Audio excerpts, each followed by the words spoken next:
At my 62nd birthday party, a plane circled overhead with a banner, "Happy Birthday to a useless old man who doesn't deserve happiness." My son live-streamed it and laughed, "Just wait, Dad. The best part is coming." Then his wife grabbed the microphone and told nearly 100 guests he's being manipulated by a woman who only wants his assets. The whole backyard went silent. I only held my wife's hand tighter, swallowed the humiliation, and made one quiet promise every one of them would pay. "If you made it to this moment, I am grateful for you. Tell me where you are watching from, your city, your country." That one comment connects us more than you think. One thing worth mentioning, parts of this story are fictional, shaped for educational and storytelling purposes. Names and places are coincidental, but what this story teaches you is something I genuinely hope stays with you. My name is Raymond Calloway. I turned 62 years old on a Saturday morning in early July, and I celebrated that milestone the same way I'd celebrated most mornings for the past 4 decades, alone in my garage with a cup of black coffee going cold on the workbench and a stack of folders spread out under the fluorescent light. People who knew me from the shop used to joke that I was the only mechanic in Nashville who kept his paperwork cleaner than his engine bays. They weren't wrong. 31 years of running Calloway's Auto on Harding Pike taught me one thing above everything else: a man without his documents is a man without a defense. I'd seen customers lose warranty claims because they threw away a receipt. I'd watched business partners get burned because they trusted a handshake over a contract. I never made either mistake. Every lease agreement, every insurance renewal, every signed estimate filed, dated backed up. My wife used to tease me about it. Said I kept more records than the county courthouse. She passed 4 years ago. Breast cancer. 17 months from diagnosis to the last morning I held her hand. After that, the garage kept me sane.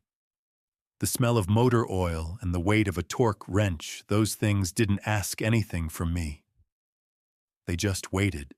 That morning, though, I wasn't reaching for a wrench. I was sitting with a manila folder I'd labeled in my own handwriting, "Derek Financial Help." Inside were copies of documents I'd accumulated over 3 years, co-signed loan paperwork, a personal guarantee I'd added my name to when Derek's company needed a line of credit to survive its first rough quarter, a lease agreement for a commercial vehicle, a box truck his company used for equipment hauling, where my name appeared as the secondary guarantor because the lender didn't trust Derek's credit profile alone. I'd helped him because he was my son. That's what fathers do. At least that's what I believed then. I closed the folder when my phone buzzed on the workbench. The message was from Derek. "Dad, don't be late. Big surprise today. You're gonna love it." I read it twice. Something about the phrasing, not "we have a surprise," but "you're gonna love it," sat wrong in my stomach. Derek had never been the sentimental type. He didn't plan things to make other people feel good. He planned things to make himself look good. I set the phone down, finished the last of my cold coffee, and went inside to change. My wife, my new wife Margaret, was already dressed when I came upstairs. We'd been married 11 months, introduced through mutual friends at our church congregation, and she was the quietest kind of strong I'd ever encountered. She'd raised 2 daughters on her own after her first husband walked out, built a small alterations business from nothing, and never once asked anyone to feel sorry for her. When I told her about Derek's complicated feelings toward our marriage, she hadn't flinched. "He'll come around," she'd said. "Or he won't. Either way, we'll be fine." She was adjusting an earring when I walked in, and she looked at me the way she always did, like she was reading something just beneath the surface of my face. "You look like a man who already knows today is going to be difficult," she said. "I look like a man who's been wrong before," I told her. "Let's hope I'm wrong again." She smiled, but it didn't reach her eyes all the way. Derek's house was a 40-minute drive east into a newer subdivision where the lawns were manicured and the driveways held trucks that cost more than my first home. By the time we arrived, the backyard was already full. Balloons blue and silver reading 62 floated above the patio. The smell of charcoal and brisket hung in the warm July air. Neighbors, cousins, a few men from Derek's business circle, some faces I recognized from family Christmases past, and phones. More phones than I'd ever noticed at a family gathering. People weren't just carrying them, they were holding them outward, angled like everyone had silently agreed to document the afternoon. Derek met us at the gate. He was 41 years old, built like a man who'd played college ball and never quite let go of the identity. He shook my hand, firm practiced, and gave Margaret a smile that didn't match his eyes. "Glad you made it," he said. Then to Margaret, "Good to see you again, Carol." Her name was not Carol. Margaret's jaw tightened for exactly 1 second. Then she smiled graciously and said nothing. I noted it. I noted everything. Emily, Derek's wife, materialized beside him, like she'd been waiting just out of frame. She was dressed sharply, the kind of outfit that said this had been planned. She air-kissed Margaret's cheek and murmured, "Love the dress." Very practical. 2 words. That's all it took for me to understand the tone of the afternoon. The next hour passed in the way bad things often do, slowly enough that you keep telling yourself it'll get better, quickly enough that you don't realize how deep in you are until the exits are behind you. I shook hands and accepted birthday wishes. I ate a plate of food I don't remember tasting. I watched Emily whisper to the caterer, adjust the speaker setup, check something on her phone 3 separate times, and I watched Derek. He kept finding reasons to drift toward the center of the yard, toward the open sky above the patio. At one point he looked up just briefly, with an expression I can only describe as anticipation. Then he leaned toward me close enough that only I could hear, and said 4 words in a low voice. "Wait for it, Dad." I didn't know what I was waiting for, but I felt it somewhere between my ribs and my better judgment that whatever came next was not going to be a birthday cake. I didn't have to wait long. The sound came first, a low droning hum that rolled in from the south, like distant thunder that couldn't quite commit to a storm. A few guests looked up instinctively. Someone near the drink table shaded their eyes. I followed their gaze toward the open sky above Derek's backyard, and that's when I saw it. A small plane, white against the blue July afternoon, banking in a wide arc over the neighborhood, and trailing behind it in letters tall enough to read from 300 feet below, a banner snapping in the wind. "Happy birthday to a useless old man who doesn't deserve happiness." The yard went silent, the way a room goes silent when someone says the unspeakable thing out loud, not just quiet, but hollowed out. Children stopped running. Conversations died mid-sentence. A woman near the fence actually gasped, and the sound of it carried across the whole patio like a dropped glass. I stood very still. The plane circled. The banner came around a second time lower, now the letters impossible to misread. And I heard it, Derek's laugh. Low, controlled, the kind of laugh a man makes when a plan goes exactly right. I turned toward him slowly. He was standing 10 feet away with his phone raised, the screen facing outward. Recording. Live streaming. His expression was the one I'd seen on his face since he was a teenager, the look of a man who believed he was winning. Margaret's hand found my arm. Her fingers pressed in, not out of fear, but to anchor me. I could feel her pulse against my skin, fast and tight. "Raymond," she said quietly. "Just my name. Nothing else needed." I covered her hand with mine and didn't move. The banner made a third pass before the plane finally climbed and banked away to the north. By then, the yard had divided itself without anyone saying a word. Half the guests stood frozen faces, cycling through shock and embarrassment. The other half, the ones Derek had clearly briefed, wore expressions of practiced neutrality, the look of people who knew what was coming and had decided to let it happen. Emily was smiling. Not broadly, she was smarter than that. Just the corners of her mouth, a private satisfaction she couldn't quite suppress. She reached for the wireless microphone that had been sitting on the patio table this entire time. I noticed then that it hadn't been there for music. It had been there for this. She tapped it once. The soft thud carried across the yard. "Cocktail, before we cut the cake," she said, her voice warm and measured the voice of a woman who had rehearsed this. "I think it's time we had an honest conversation about our family." Someone nearby shifted uncomfortably.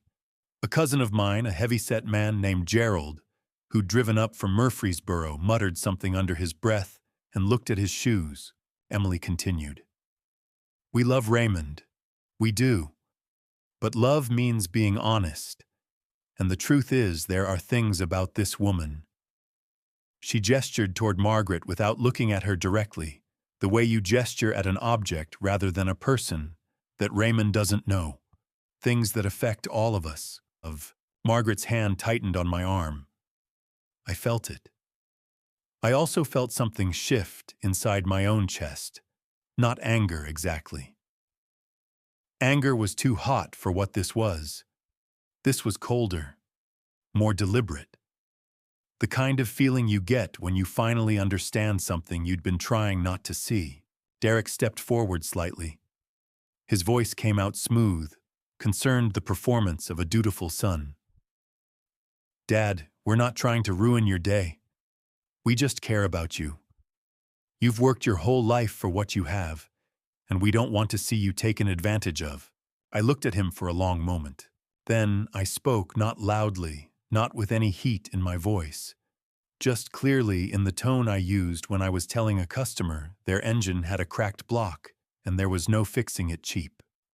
"Derek," I said, "I spent 31 years in a garage. You know what I learned? A man who hides what he's doing while he's doing it isn't protecting anyone. He's just making sure there are no witnesses." The yard was still. Even Emily's smile flickered. "I also learned," I continued, "that the louder a man talks about what he's owed, the less he understands about what he's earned." I put my hand gently on Margaret's back. She stood perfectly straight beside me, her chin level, her expression composed, in a way that cost her something. I could see it in her eyes, not humiliation, but exhaustion. The particular exhaustion of a person who has been underestimated so many times that it has stopped being a surprise and started being a weight. "We're leaving," I said. Not to Derek, not to Emily. To myself, really, as confirmation of a decision I'd already made somewhere between the second pass of that banner and the moment Emily picked up the microphone. I shook two hands on the way out, Gerald's, and an old neighbor named Bill, who grabbed my arm and said in a voice thick with something I didn't have time to name, "Ray, I'm sorry, I didn't know." "I know you didn't," I told him. The drive home took 40 minutes. Margaret and I didn't speak much. There was a kind of companionable silence between us that wasn't empty. It was full of things we were each processing privately, the way two people do when they've been through something together and need a moment before they can name it. She made tea when we got home. I went to the garage. I don't know exactly why I reached for that manila folder again. Habit, maybe. Or some instinct that the afternoon had been about more than humiliation, that there was a practical dimension underneath the performance, a reason beyond cruelty. I spread the documents across the workbench under the fluorescent light. The lease agreement for Derek's box truck, the personal guarantee, the co-signed credit line. I turned to the addendum page, the extension that had been filed 9 months ago to stretch the lease term another year. My signature was there, neat and clear, exactly where it was supposed to be. Except I didn't remember signing it. I picked up the page and held it closer to the light. The signature looked like mine. It had the right general shape, the familiar loop on the C, the flat line through the double L. But something about the pressure was wrong. The ink sat differently on the page, too, even too consistent, like something produced rather than written, like something that had been copied from another document and placed here. My stomach dropped about 3 inches. I set the page down carefully, the way you set down something you're not sure is stable, and stood there in the quiet of my own garage with the fluorescent light humming above me, and the realization forming slowly the way a diagnosis forms, not all at once, but piece by piece, each piece worse than the one before it. This afternoon hadn't just been about embarrassing me in front of my friends and family. There was something else underneath it. Something that had been built quietly over months while I wasn't looking. And whatever it was, it had my name on it. I stood at that workbench for a long time. The fluorescent light hummed its steady, indifferent hum. The garage smelled the way it always had: motor oil and old rubber and the particular metallic cold of tools that had been handled 10,000 times. These were the smells of my working life, the smells of certainty and competence.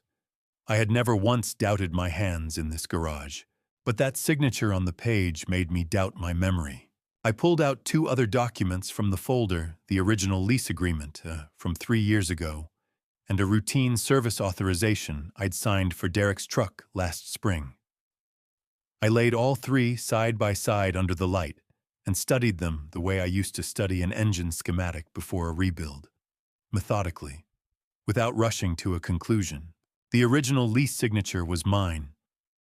I could feel it, the slight rightward lean, the way the second L in Callaway dragged just a fraction before lifting.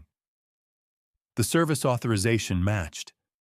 Both had the small imperfections that come from a real hand moving in real time. The addendum signature was different. Not dramatically, whoever had produced it was careful.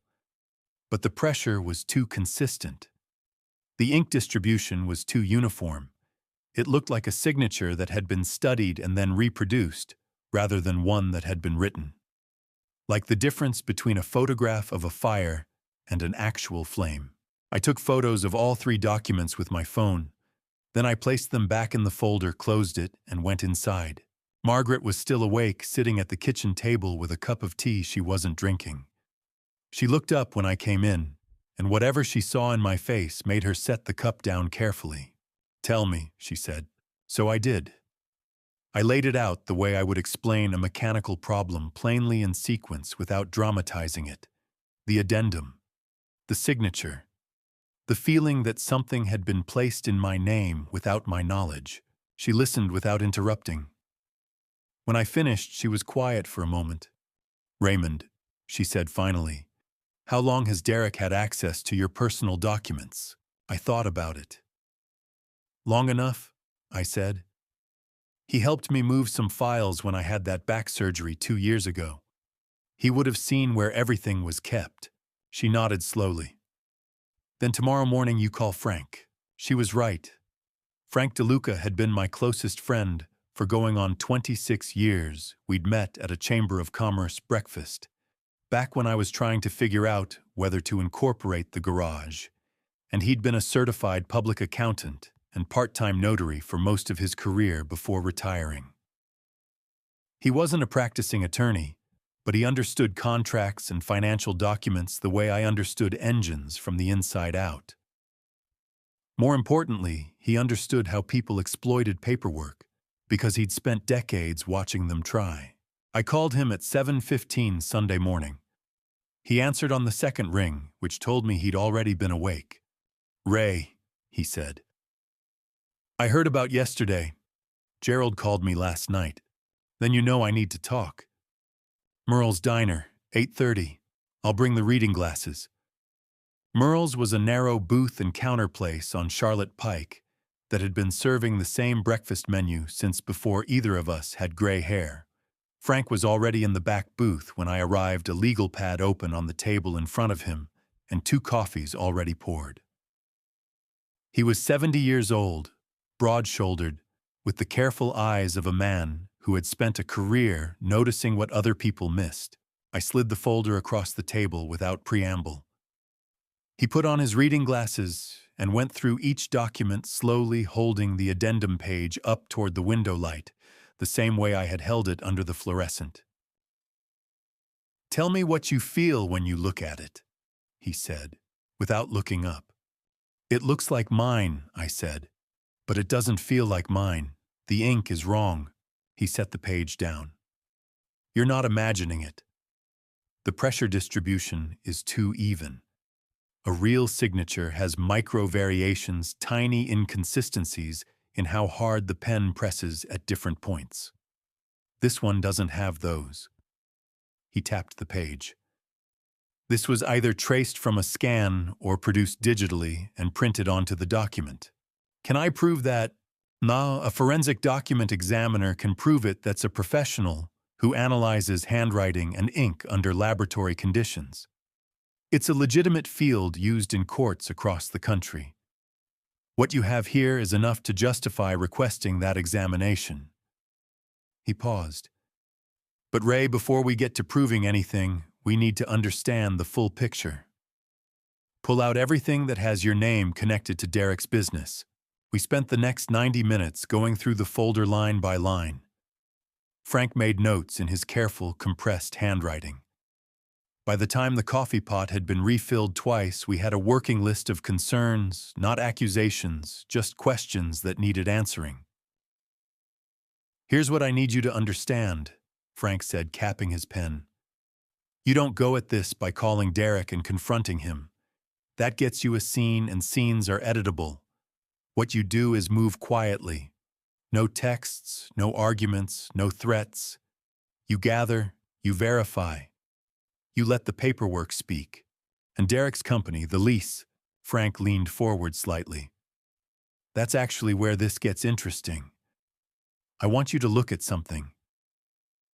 He pointed to a clause midway through the original lease, a standard provision I'd read at signing, but hadn't thought about since. It required that any driver operating the leased vehicle maintain current valid insurance and be listed as an authorized operator on the policy. If Derek changed, drivers added employees, let anyone operate that truck who wasn't listed on the insurance policy at the time. That's a breach of the lease terms, Frank said. It doesn't matter whether the fraud is proven yet. A breach of the insurance or authorized driver clause alone can trigger a default procedure under the contract, meaning the leasing company can act independently, meaning the leasing company has its own interests to protect. And if they find out their collateral has been operating outside the policy terms, they don't need your permission to start their own process. He folded his hands on the table. You don't have to be the hammer, Ray. You just have to put the right information in front of the right people. I sat with that for a moment. Outside, a family walked past the diner window, two kids arguing over something, parents not paying attention, ordinary Sunday morning life continuing without any awareness of what was being quietly assembled 2 feet from the glass. What's the first step? I asked. Document preservation, Frank said. Tonight you photograph every page. Back it up in 2 places, cloud, and a drive you keep off-site. Don't move anything, don't alter anything. Then Monday you call an attorney. A real one, not a retired CPA having breakfast with you. He almost smiled. I can give you a name, I nodded. I picked up the addendum page one final time, looked at that signature, careful, clean, and completely wrong, and placed it back in the folder. Frank was quiet for a moment. Then he looked at me with the expression he used when he wanted to make sure something landed. Ray. He said, if that signature turns out to be what we think it is, this isn't just a family dispute anymore. I didn't answer right away. I was thinking about Derek's face at the party, that look of anticipation when he glanced at the sky. The phone raised and recording. The microphone already on the table. My phone buzzed against my thigh. I looked at the screen. A message from Derek. Tomorrow noon, my place, we need to talk, Dad. I set the phone face down on the table without responding. Whatever Derek wanted to say at that lunch, I intended to hear it very carefully and remember every word. The message from Derek sat on my phone unanswered, all through Sunday afternoon. Margaret found me in the kitchen around 3 o'clock, staring at a glass of water I hadn't touched.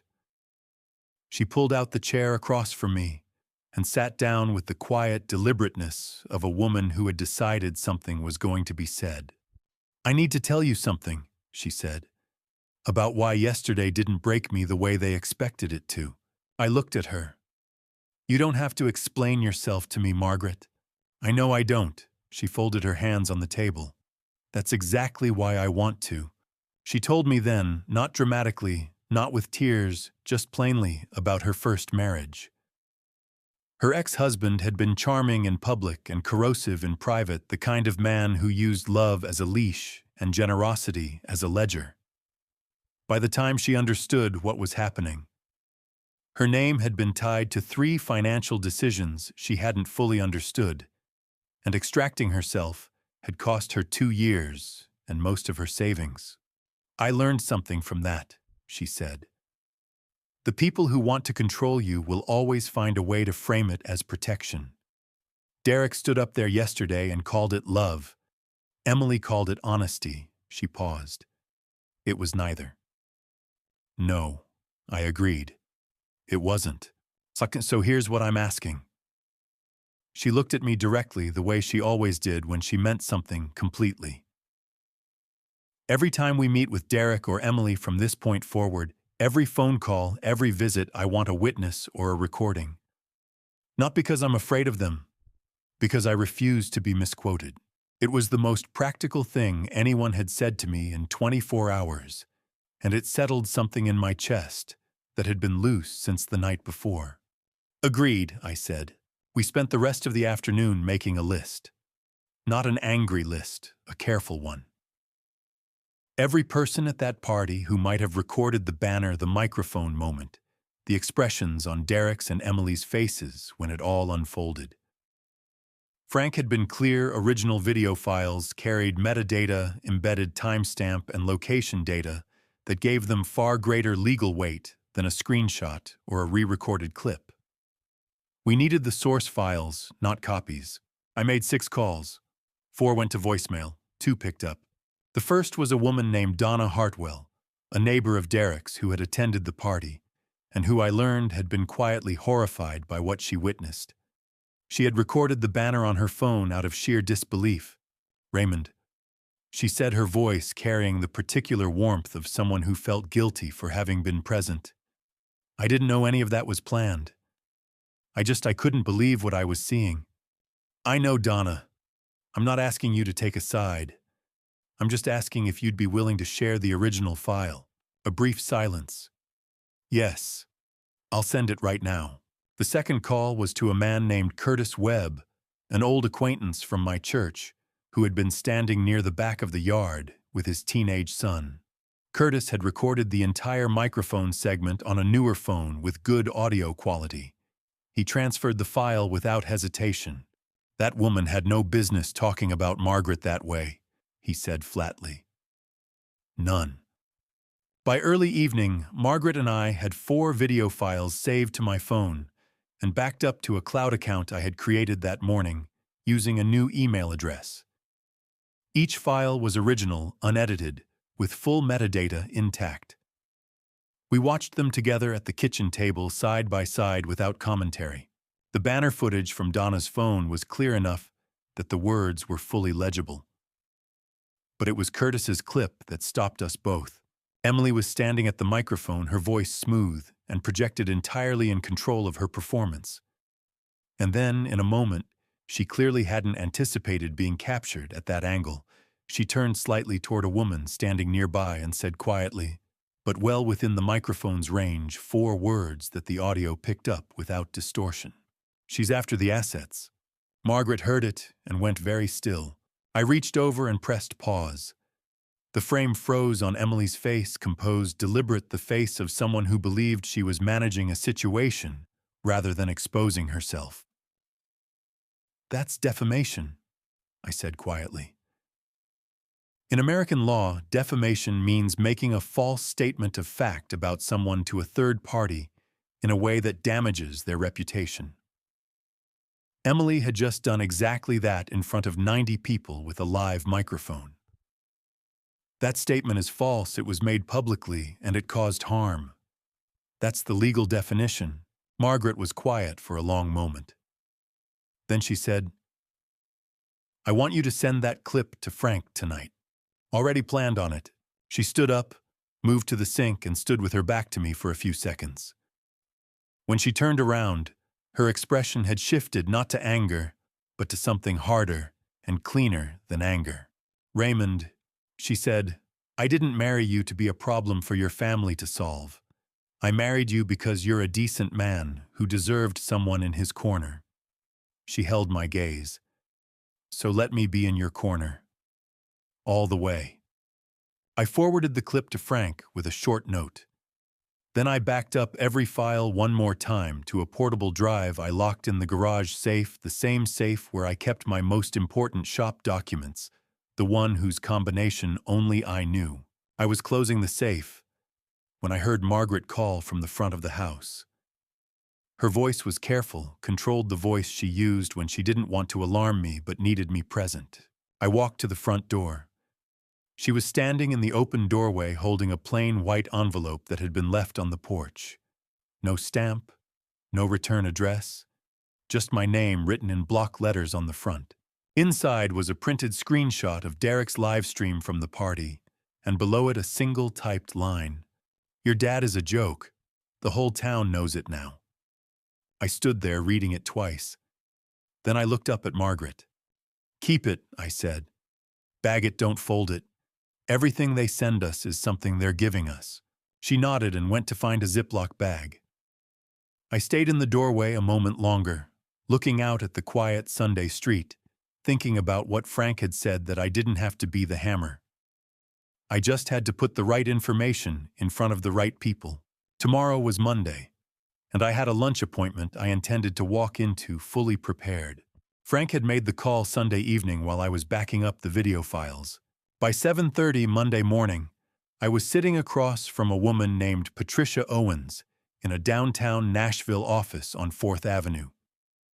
Patricia was a civil litigation attorney, mid-50s, precise, in the way that people who argue for a living tend to become precise, with a habit of letting silence do the work that lesser lawyers filled with noise.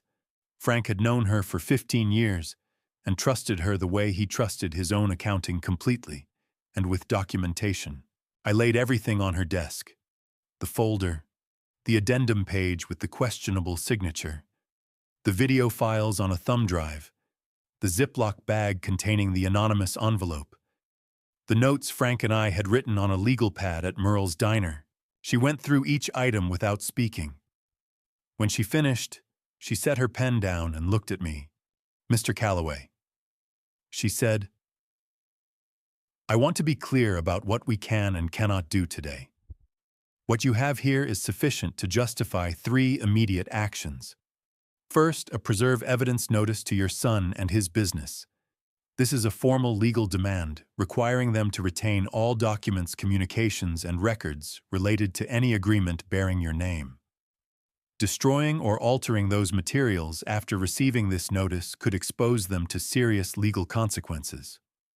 Second, a cease and desist regarding the defamatory statements made publicly about your wife. Third, a formal records request to the leasing company for every document associated with your guarantor status, the original lease, every addendum, every payment record, every insurance filing. Can you have those ready before noon?" She almost smiled. "Frank told me you'd ask that. I started drafting last night."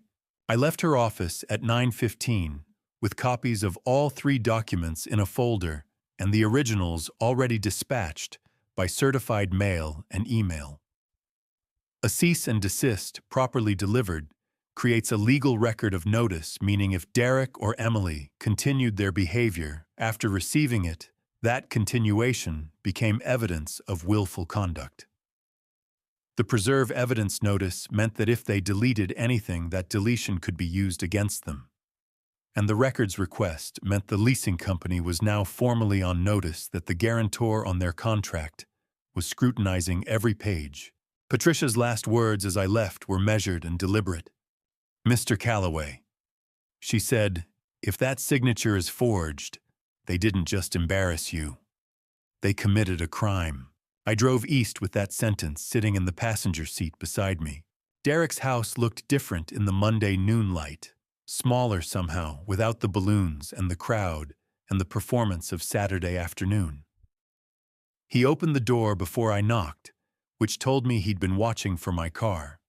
"Dad," his voice landed somewhere between relief and rehearsal.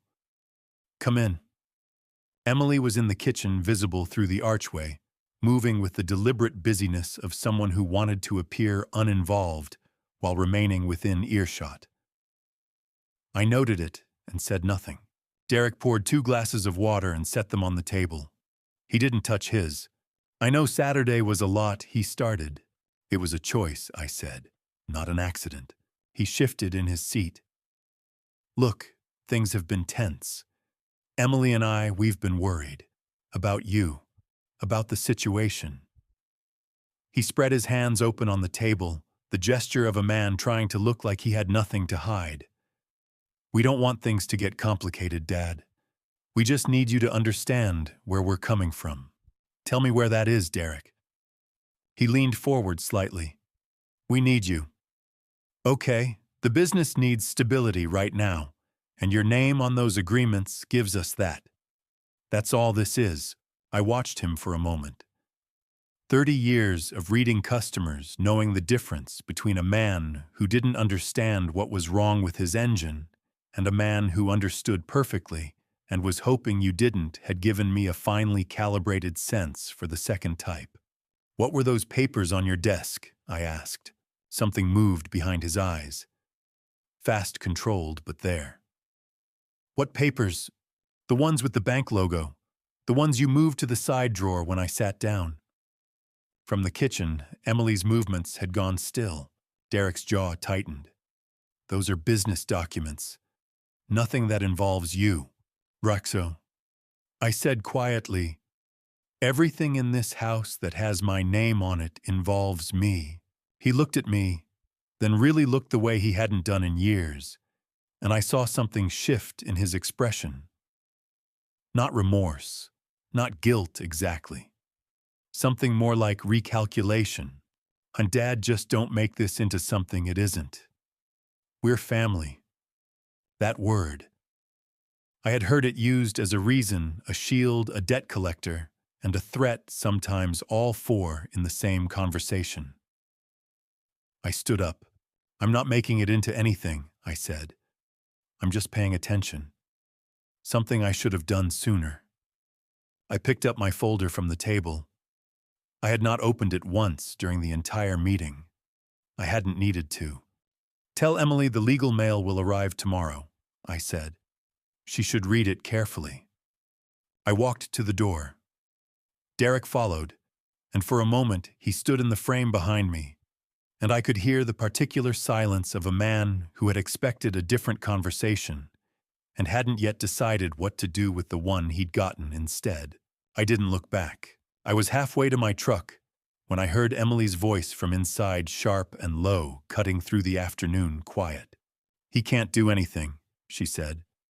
"We have the paperwork." I kept walking. Because what Emily didn't know, what neither of them had yet understood, was that having paperwork and having clean paperwork were 2 entirely different things. And somewhere in Nashville, a leasing company had just received a formal request to show me exactly which kind they had. He showed up at 6:20 Tuesday evening. I heard the truck before I saw it. That particular engine note I'd listened to 100 times when Derek used to bring it in for service back when we still had the kind of relationship where that was a normal thing. The headlights swept across the garage door as he pulled into the driveway, and I set down the carburetor I'd been cleaning and waited. He came through the side door without knocking.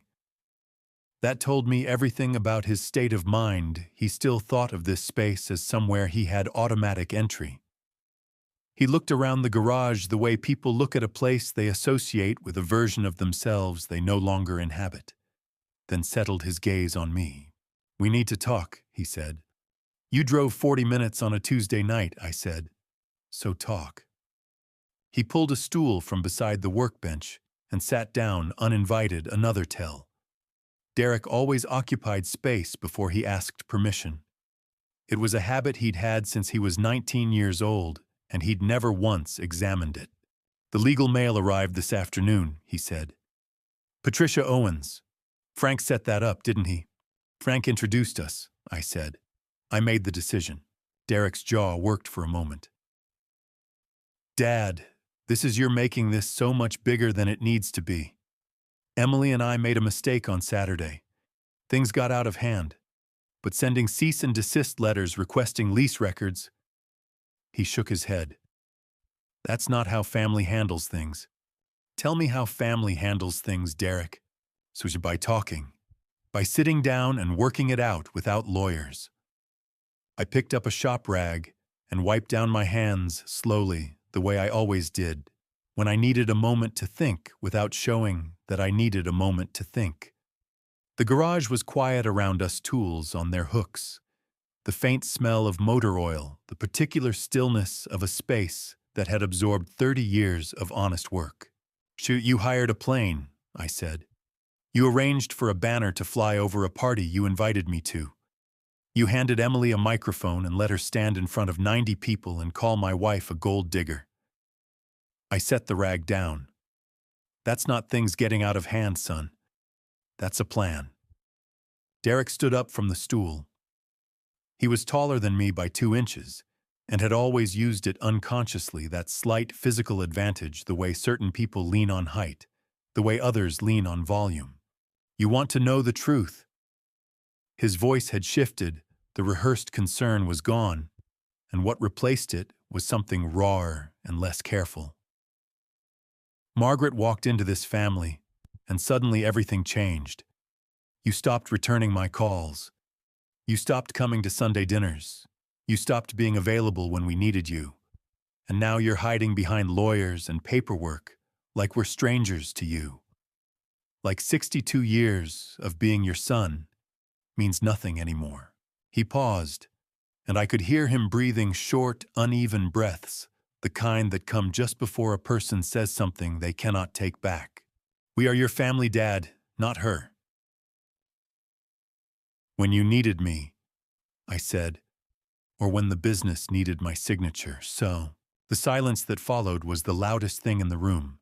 Derek's hands opened and closed at his sides. "That's not fair." "Derek." I kept my voice level. "Who paid for the banner?" He looked away toward the wall of tools, toward the window, anywhere but at me. "It doesn't matter who paid for it.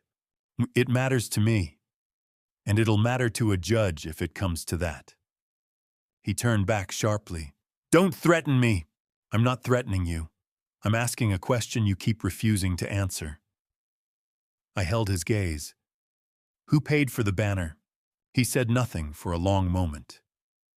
Then quietly, with the particular bitterness of a man who had come to negotiate and found the other party wasn't negotiating, "Emily handled it." "Thank you," I said. He stared at me. "That's all you're going to say?" "That's all I needed to hear." He moved toward the door, then stopped with his hand on the frame. The overhead light threw his shadow long across the concrete floor. When he spoke again, his voice had dropped to something that sounded almost like a warning and almost like a plea, the two things so tangled together I couldn't separate them. "If you pull out of those agreements, Dad, if you actually go through with whatever Owens is planning, we're done. The business is done. Everything we've been building for the past 3 years is done." I looked at him steadily. "I hear you, Derek. Do you?" "I hear exactly what you just said." He left without another word. I listened to his truck back out of the driveway and pull away down the street, and then the garage was quiet again, just the hum of the fluorescent light and the distant sound of the neighborhood settling into evening. I stood there for a full minute before I picked up my phone and opened a new note. I typed out Derek's exact words. "If you pull out, we're done," along with the time, the date, and the context.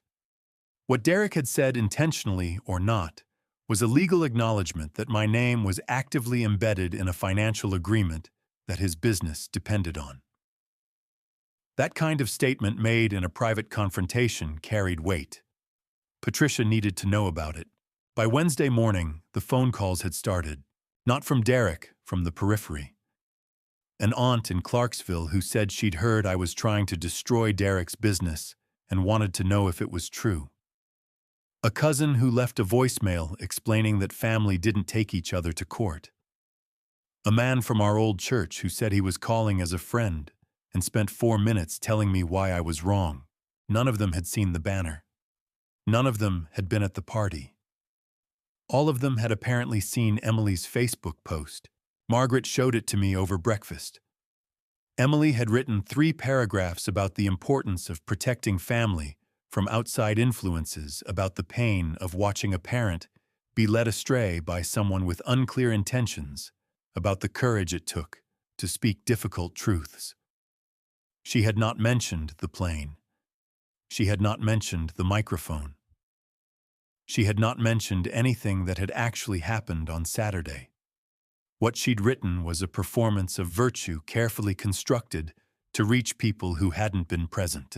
I read it twice. Then I said, "Screenshot it, timestamp and all." Margaret already had. "She's trying to get ahead of the story," Margaret said, setting her phone face down on the table. "She's trying to write the story," I corrected. "There's a difference." The calls continued through the morning. I answered none of them.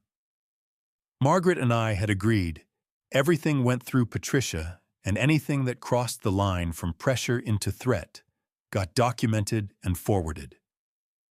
We worked through the list methodically, the way you work through a diagnostic checklist, not with panic, but with attention. It was just past noon when my phone showed a notification from an email address I didn't recognize. The subject line was blank. The message inside was 4 sentences long. "Mr. Calloway, I saw the live stream from your birthday party. I used to handle the books for your son's company. I have something you need to see." I read it 3 times. Then I set the phone on the table and looked at Margaret. "Someone who worked for Derek," I said, "just reached out." She studied my face. "Do you trust it?" "I don't trust anything I haven't verified," I said. "But I'm going to find out." I typed a careful reply, asking for a name and a suggested meeting place, somewhere public, somewhere neutral, somewhere I could bring Frank if the conversation warranted it. Then I closed the email app and stared at the wall for a moment, thinking about Derek's words the night before. "If you pull out, we're done." He'd said it like a threat. But the more I sat with it, the more it sounded like something else entirely, like a man describing the exact dimensions of a trap he'd already built around himself. The name she gave me was Sandra Pruitt. Frank ran it through his network before I agreed to meet her, a quiet check, the kind that takes a few phone calls and an afternoon. By Thursday morning, he called me back with 3 facts. Sandra had worked as a bookkeeper for Derek's company. For 14 months, she had left abruptly 8 weeks ago under circumstances that Derek had described to mutual acquaintances as a performance issue. And she had a reputation among the small business accounting community in Nashville as someone meticulous to the point of being difficult. Difficult how? I asked. The kind of difficult that comes from refusing to sign off on things that don't add up, Frank said. I called her that afternoon and arranged to meet at a coffee shop on West End Avenue, public, well-lit, the kind of place where nothing dramatic could happen without 12 witnesses. I asked Frank to come. Not because I needed protection, but because Frank had spent 40 years reading financial documents, and I wanted a second set of eyes on whatever Sandra brought with her. She was already there when we arrived. Mid-50s, a gray cardigan, a cup of coffee she hadn't touched. She had the look of someone who had been carrying something heavy for a long time and had finally decided after much deliberation to set it down. A manila folder sat on the table in front of her edges, worn, held shut with a single rubber band. She stood when she saw us, shook my hand with both of hers, and said quietly, "Thank you for coming, Mr. Calloway. I wasn't sure you would." "I almost didn't," I told her honestly. "But here we are." Frank pulled out the chair across from her, sat down and folded his hands on the table the way he always does when he means business. Sandra looked at him, then back at me and reached for the folder. "I want to be honest with you about why I'm here," she said, without preamble. "I left Derek's company because I was asked to do things I wasn't willing to do. When I pushed back, I was let go. I've been thinking about whether to say something for 2 months." She paused. Seeing that live stream made the decision for me. She opened the envelope and placed 3 documents on the table. The first was a printed email chain dated 9 months ago, an exchange between Derek and a man named Garrett, who appeared to be a business contact involved in arranging the lease extension. In the middle of the chain, Derek had written a sentence that Frank read aloud quietly, more to himself than to us. "Dad will sign. Just prepare the addendum and I'll handle the rest." The second document was an internal expense record showing a payment to a document processing service, the kind of service used for digitizing and formatting paperwork. The payment had been made 4 days before the lease addendum was filed. The third was a handwritten note Sandra had made for herself, at the time a record of a conversation she'd had with Derek, in which he had instructed her to process a reimbursement related to signature preparation and not to itemize it on the standard expense report. I sat with those 3 documents for a long moment. "Sandra," I said carefully, "what you're describing using a scanned version of someone's signature on a new legal document without their knowledge or consent, that's not just a contract violation. In the United States, that constitutes forgery. It's a criminal offense." She nodded. "I know what it is. That's why I didn't want to process the reimbursement the way he asked. And that's why I'm here." Frank was already making notes. He looked up briefly. "Are these originals or copies?" "Copies," Sandra said. "The originals are stored securely. I also have the email chain in its digital form with full metadata intact." I looked at Frank. He gave me the small level nod that meant what I thought it meant. We left the coffee shop an hour later, with copies of everything Sandra had brought along with her contact information and her agreement to make the originals available to Patricia Owens. On the drive back, Frank said almost nothing until we were parked in my driveway. He said, "You have what you need. Now it's about process." That afternoon, I made the call to the leasing company Pinnacle Fleet Solutions, the company that had issued the original commercial vehicle lease. I put it on speaker.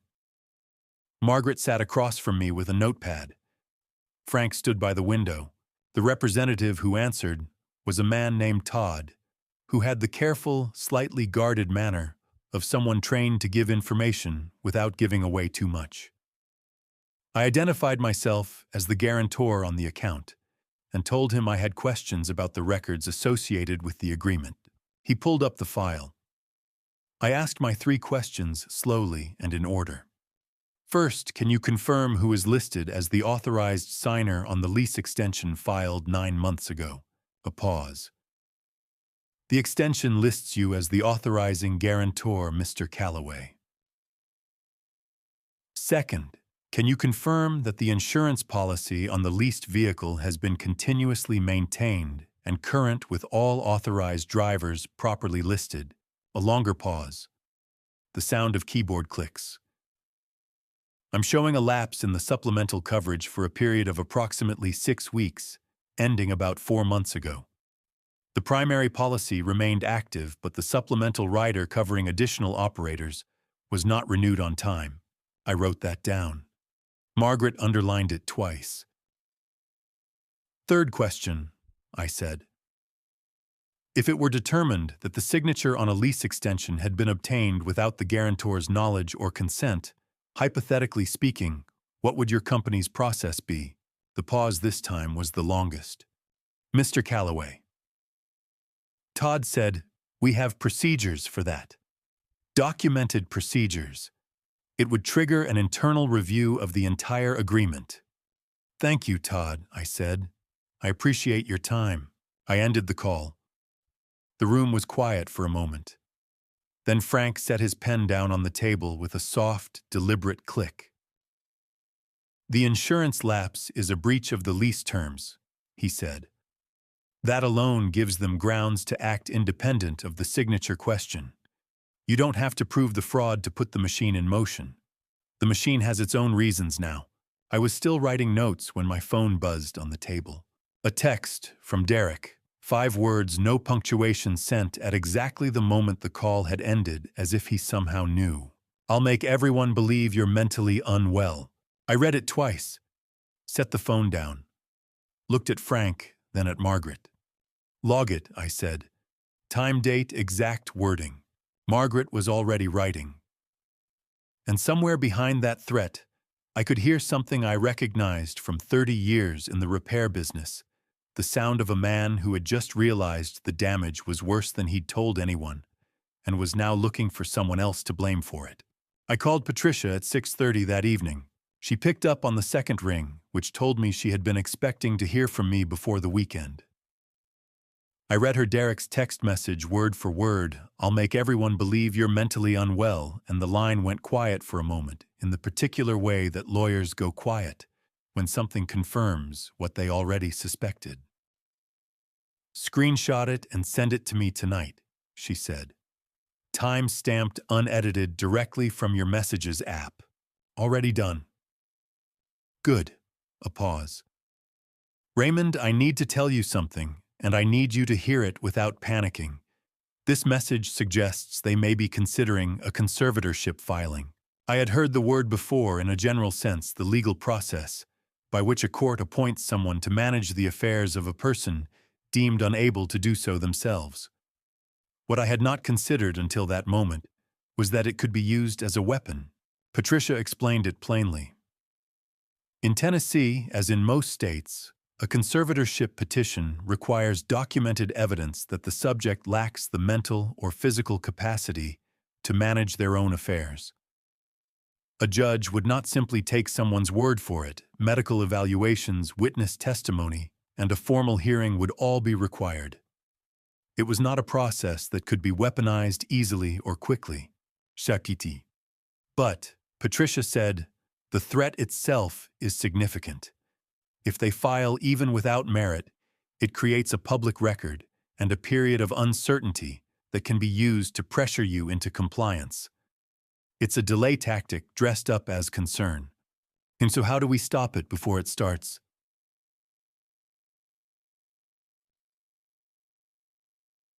We build a counterfile. We don't wait for them to file, we prepare a response package now. Your medical records from the past 2 years. A letter from your physician. Witness statements from people who have interacted with you regularly. Frank Margaret neighbors, former clients. And the video evidence from the party which shows clearly that you were calm, coherent, and responding to provocation rather than initiating it. She paused again. We also document every threatening communication they send. Each one becomes evidence that this is a control strategy, not a welfare concern. I thought about Derek's face at the party, the raised phone, the practiced look of concern he'd worn at the lunch table, the way Emily had said he's after the assets into a live microphone. They've been building this for a while, I said. Probably, Patricia said, which means we need to be further ahead of them than they expect. By Friday night, Margaret and I had drafted a list of 12 people willing to provide written statements about my character, cognitive sharpness, and day-to-day functioning. Frank was first. Donna Hartwell was on the list. Curtis Webb.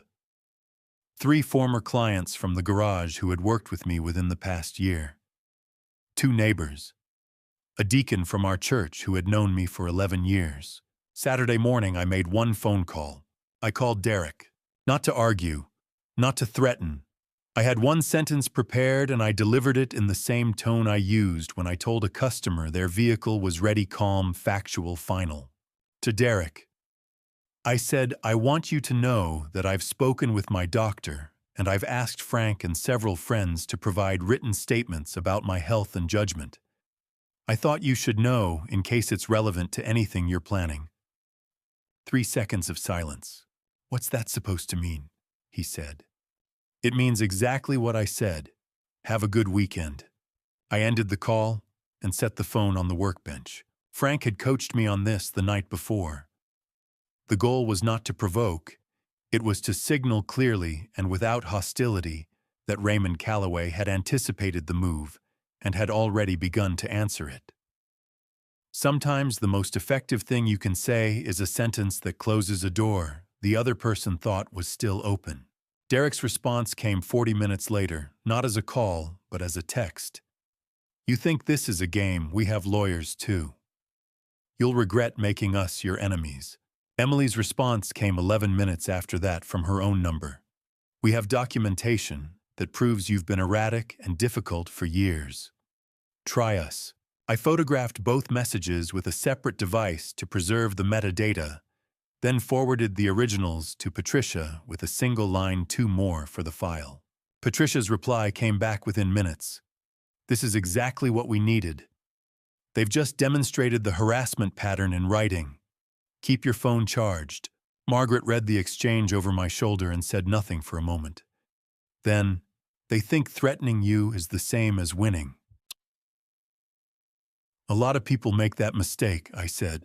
By late Saturday afternoon, the counterfile was more than 30 pages thick.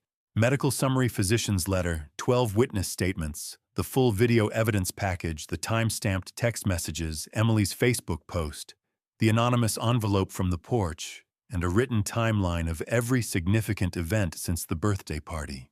I was organizing the last section when an email arrived from Pinnacle Fleet Solutions. The subject line was brief and bureaucratic in the way that important things often are. Reaccount verification request, guarantor signature confirmation. The body of the email was 4 sentences. They had completed a preliminary review of the records request I had submitted through Patricia's office. They had identified discrepancies in the documentation associated with the lease extension. They were requesting that I come in person to verify my signature against their records. And they were asking me to bring photo identification and any original documents I believed to be relevant. I read the email 3 times. Then I printed it, placed it in the counterfile, and closed the folder with the particular satisfaction of a man who had spent his whole career knowing that the truth, given enough time and the right paperwork, has a way of making itself impossible to ignore. Patricia met me in the lobby of Pinnacle Fleet Solutions at 9:55 Monday morning. The office was on the 2nd floor of a commercial building off Murfreesboro Pike, the kind of place designed to feel neutral, neither welcoming nor hostile, with gray carpet and framed certificates on the walls, and a receptionist who offered water with the practiced warmth of someone who had been trained to make difficult conversations feel routine. Patricia had been here before, she told me quietly as we signed in on an unrelated matter 2 years ago. She knew the layout. She knew the tone. We were shown to a conference room where a man named Robert Vance was already seated.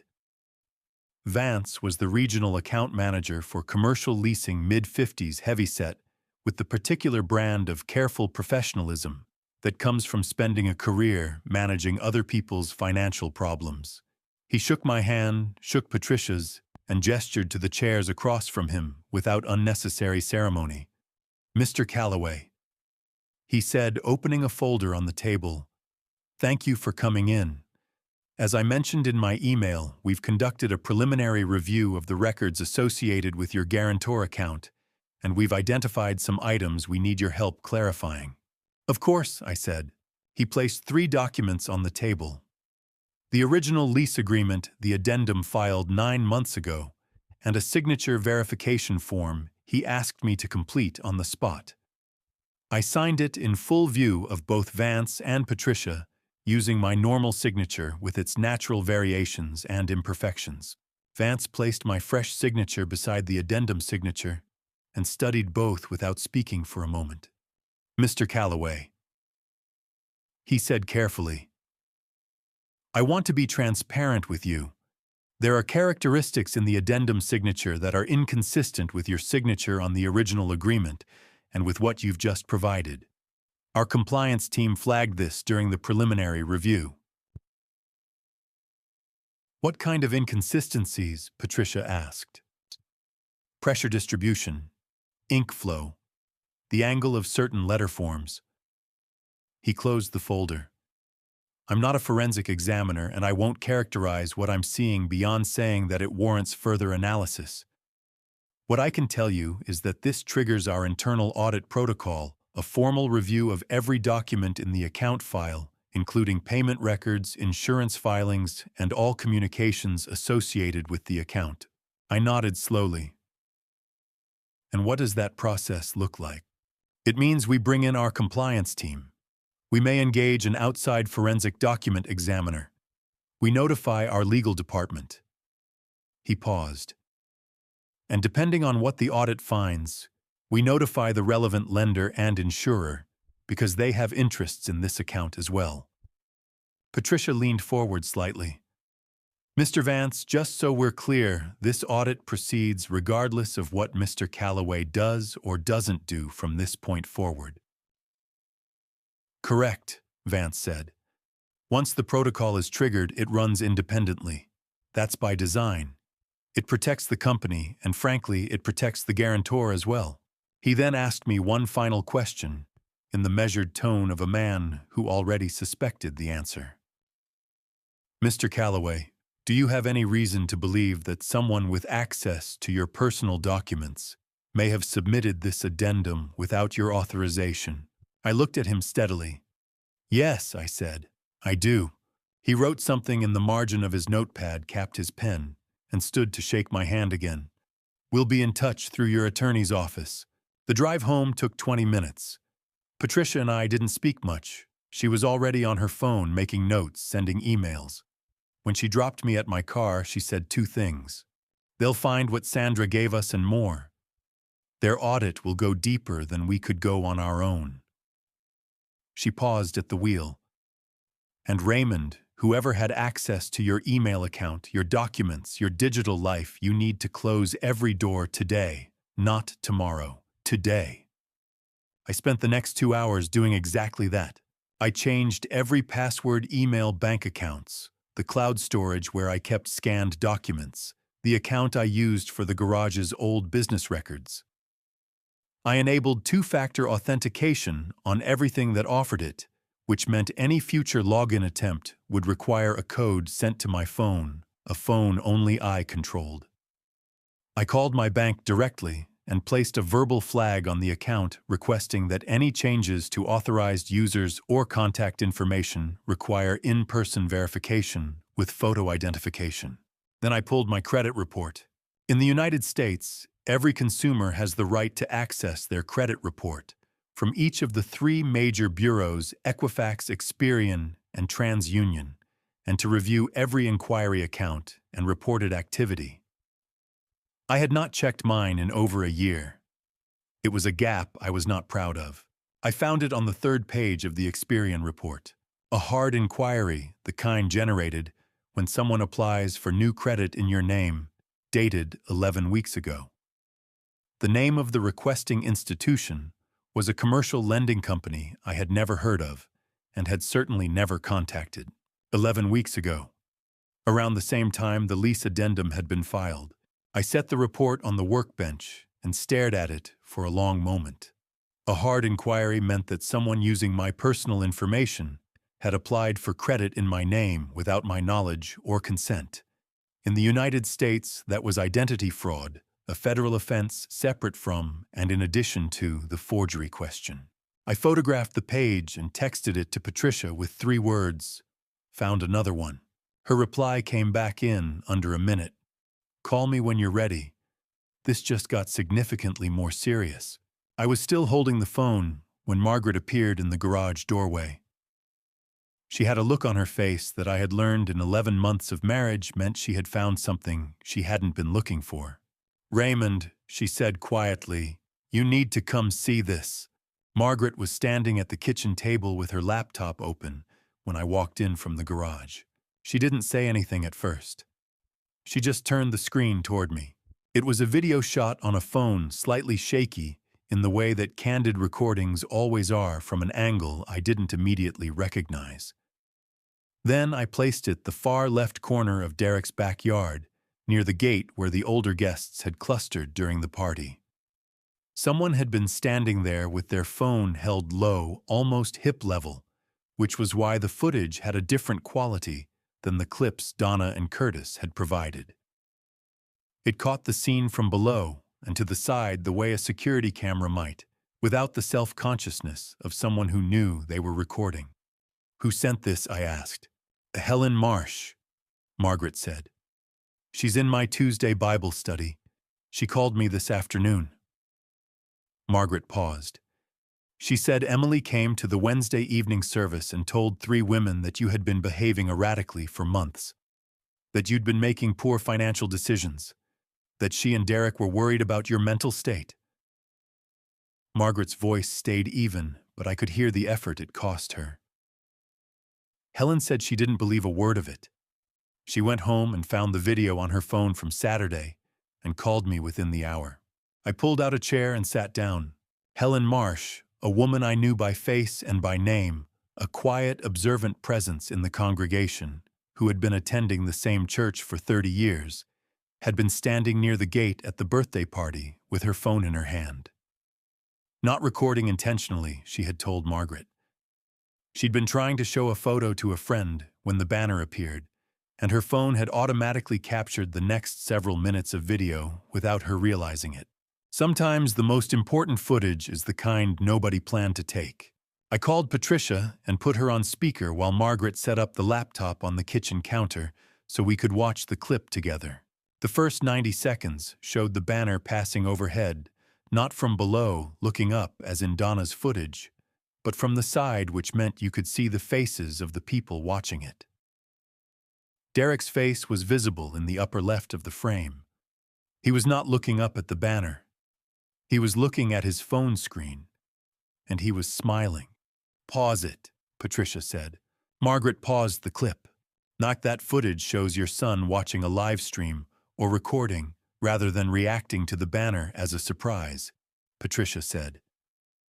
"That's behavioral evidence of prior knowledge and planning. Keep going." The next section of the clip covered Emily's approach to the microphone. From this angle, the audio was cleaner than Curtis's recording. Helen had been closer than we'd realized.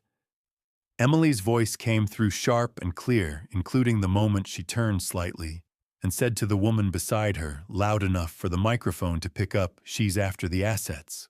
We had already known about that sentence from Curtis's clip.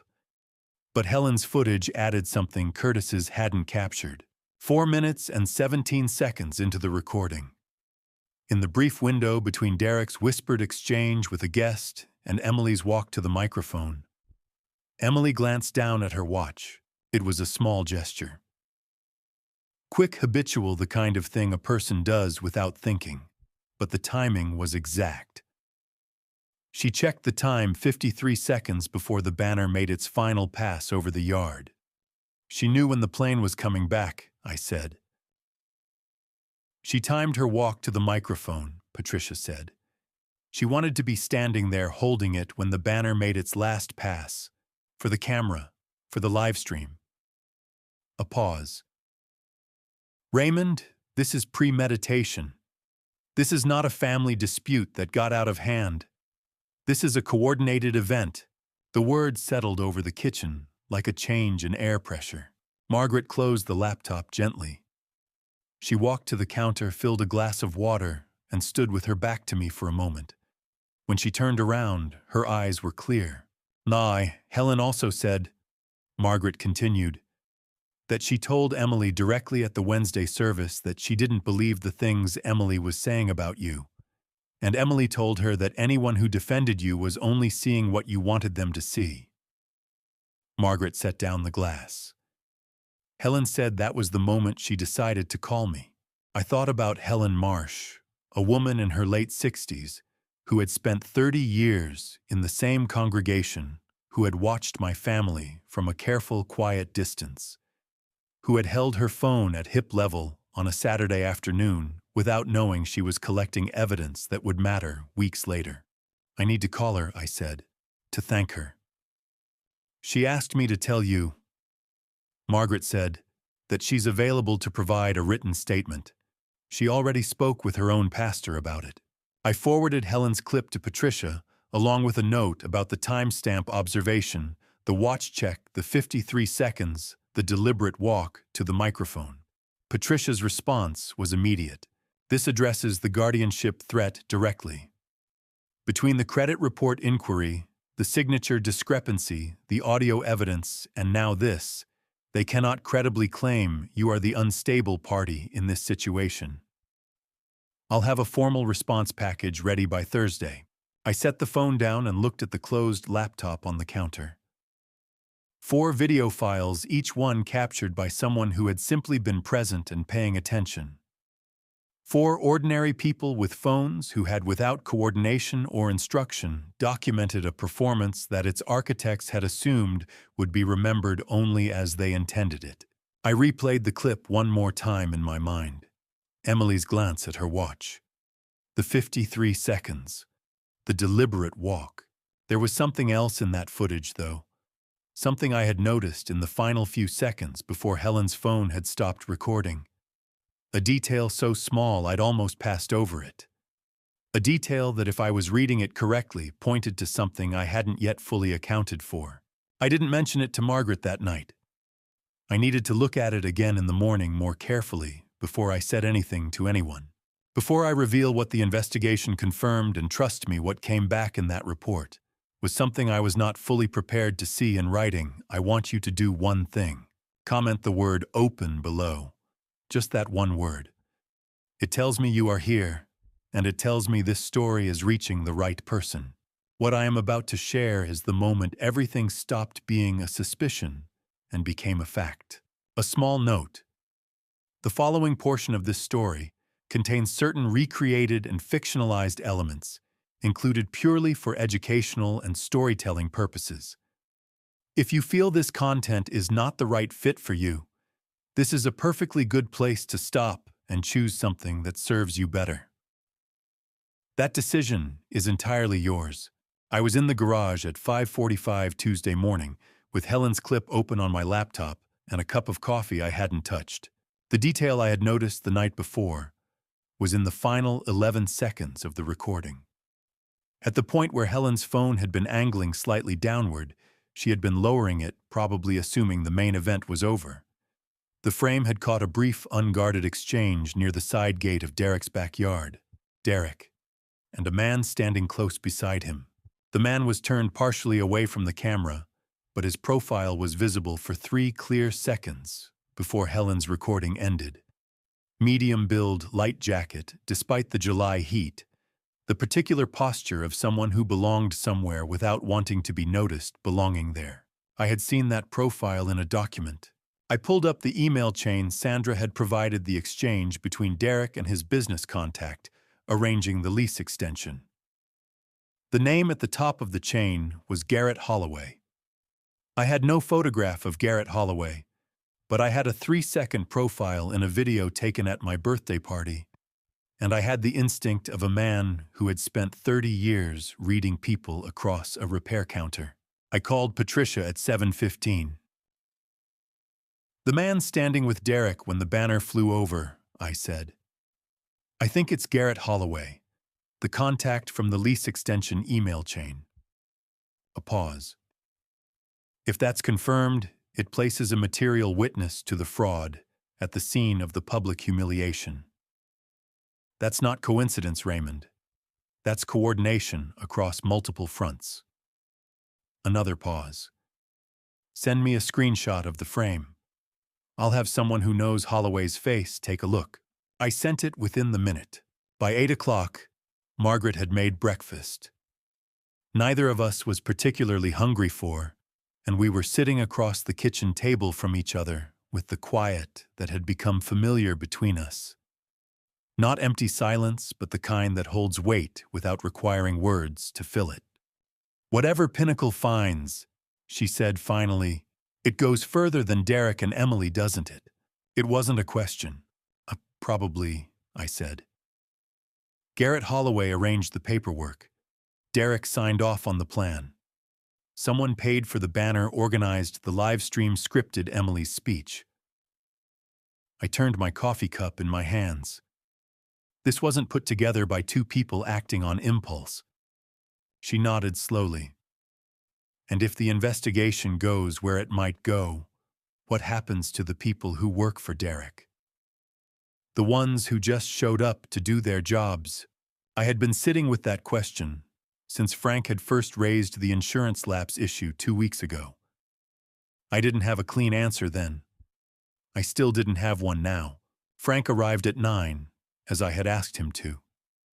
He sat at the kitchen table with a legal pad and listened without interrupting while I walked him through everything: Helen's clip, Garrett Holloway's profile, the credit inquiry, the insurance lapse, the audit Pinnacle had triggered. When I finished, he was quiet for a long moment. "Ray," he said, "I need to ask you something directly. If Pinnacle's investigation confirms fraud, full confirmation, not just discrepancy, and they refer the matter to the lender and insurer, Derek's company loses its financing structure. The lease gets pulled. Depending on the lender's response, the credit line could be called in." He set his pen down. "That's not a fine. That's a collapse. I know, and there are people working for that company who had nothing to do with any of this." "I know that too." He looked at me steadily. "So what are you going to do?" I had thought about this the way I thought about a complicated repair, not rushing to a conclusion, but working through each component until the answer became the only one that made mechanical sense. "I'm going to submit what I have," I said. "Everything Sandra gave us, everything Pinnacle already has. I'm not going to add to it or exaggerate it or push beyond what the evidence actually shows." I paused. "But I'm also going to call Patricia today and ask whether there's a mechanism formally, legally, to separate the fraud investigation from the employment question. To make sure that whatever happens to Derek's business doesn't automatically pull the floor out from under people who never had a vote in any of this." Frank picked his pen back up. "That's the right answer," he said. "It's also the harder one. Most right answers are." The call from Pinnacle came at 9:47. It was Robert Vance, and his voice had a different quality than it had in the conference room. More careful, more formal, the voice of a man reading from a script that the legal department had approved. "Mr. Calloway," he said, "I want to inform you that our compliance team has completed its preliminary findings. We have identified indicators of misrepresentation in the documentation associated with your guarantor account. Specifically, the signature on the lease extension addendum does not meet our verification standards, and the insurance lapse we identified represents a material breach of the lease terms." I had my notepad open. I wrote down every word. "Based on these findings," Vance continued, "we are initiating a formal investigation under our fraud and misrepresentation protocol. As required by our agreement with the lender and insurer on this account, we will be notifying both parties of our findings and the initiation of this process. They will conduct their own reviews independently." "I understand," I said. "We will also be in contact with our legal department regarding next steps. Mr. Calloway, do you authorize us to proceed with the formal investigation?" I looked at Margaret across the table. She gave me the small, steady nod that meant she had already made peace with whatever came next and was waiting for me to catch up. "Yes," I said. "You have my authorization." Vance thanked me and ended the call. The kitchen was very quiet. Frank set his pen down again. "The lender and insurer will run their own reviews," he said. That process moves on its own timeline now. You didn't start it. You just stopped standing in front of it. I nodded. I was thinking about something Patricia had said early on, that I didn't have to be the hammer. I just had to put the right information in front of the right people. 3 weeks ago, a plane had circled over a birthday party in Nashville with my humiliation written across the sky. The people who had arranged it had believed I think that shame was a tool that only worked in one direction. What Pinnacle didn't tell me, what I wouldn't learn until the following morning, was that the lender had already been watching Derek's account for reasons that had nothing to do with me.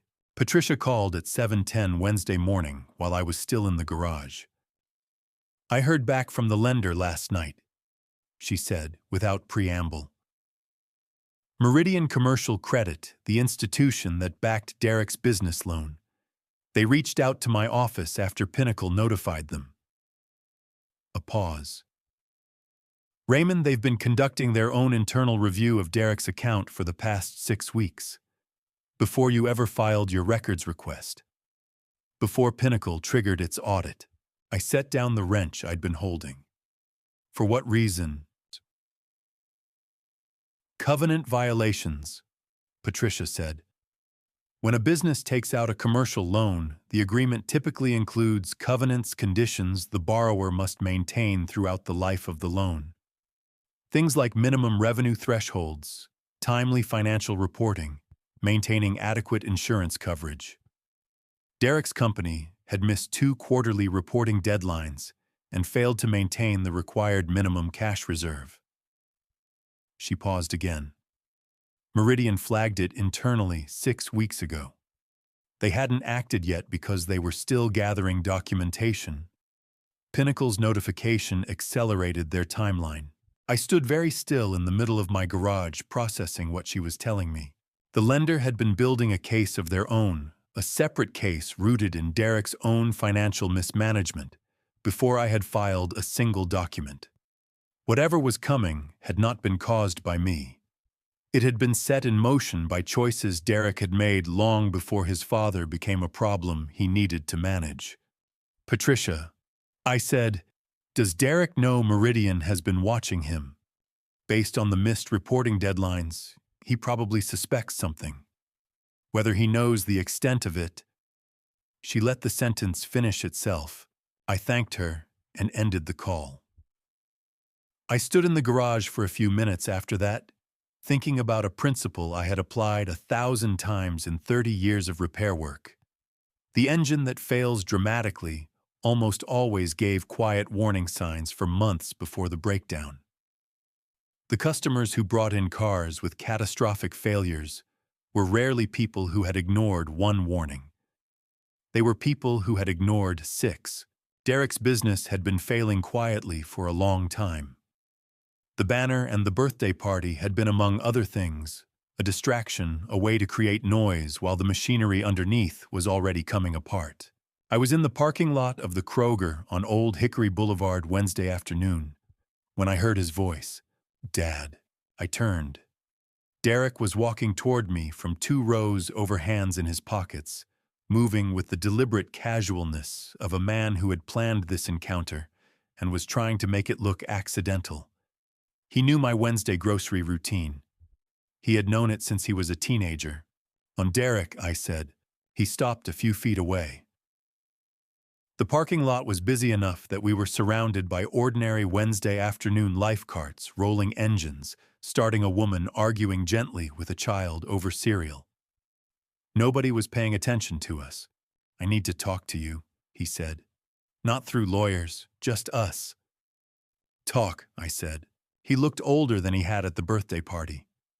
The confidence that had been so carefully constructed 3 weeks ago had worn through in places, showing something raw underneath. His eyes moved to my face, and then away the way they always did when he was working up to something he didn't want to say. "Pinnacle called us," he said. "And Meridian." He said both names like they were physical objects he was setting down between us. "Dad, this is, you have to understand what you've started. If they pull the financing, the company doesn't survive. We have 14 people on payroll, vendors we owe money to, clients who are counting on us.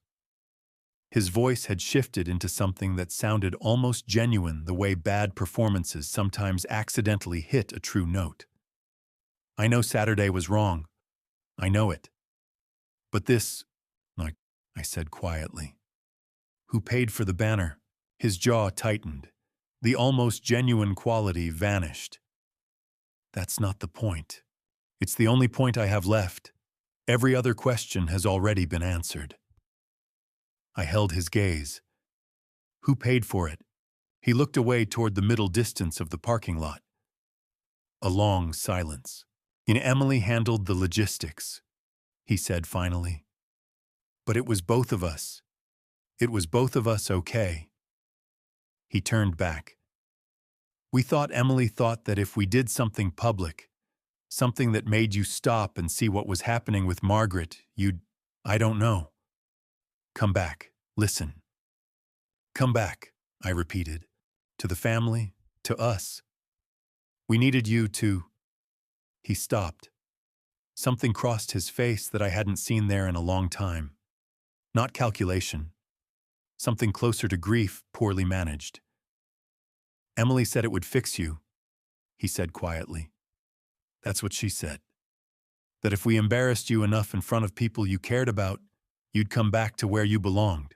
I looked at my son for a long moment. Fix me.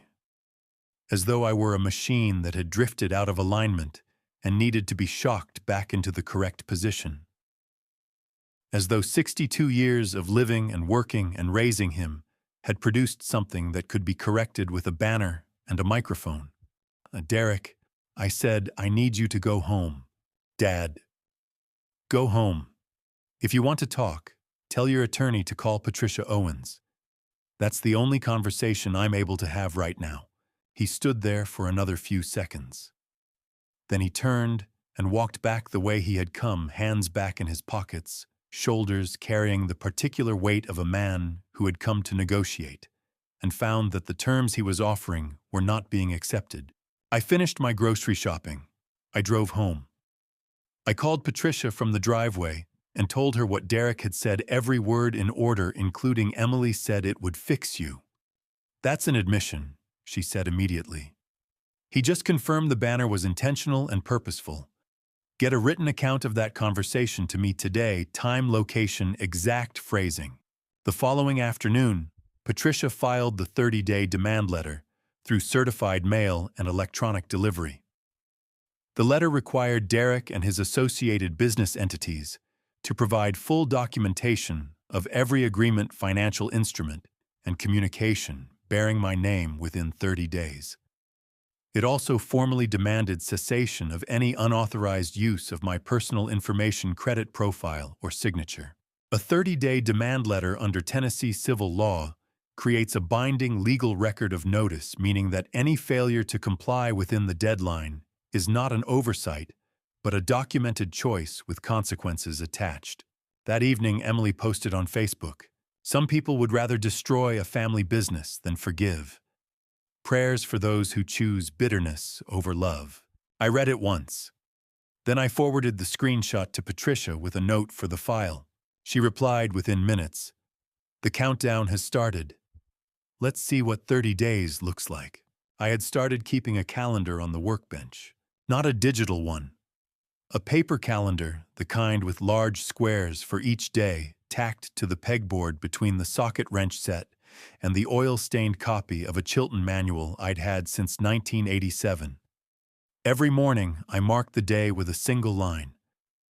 It was a habit I had developed during a long contract dispute with a parts supplier 12 years ago, when my attorney had told me that in legal matters, time was not abstract. It was evidence.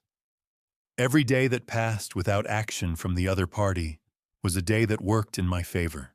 Day 18 of the 30-day deadline arrived on a Thursday morning that felt no different from any other, except that my phone showed 2 new notifications before I had finished my first cup of coffee. The first was an automated alert from Meridian Commercial Credit, forwarded through Patricia's office, as all financial communications related to Derek's account now were.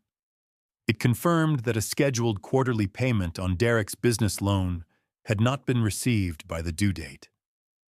Under the terms of the loan agreement, this constituted a payment default.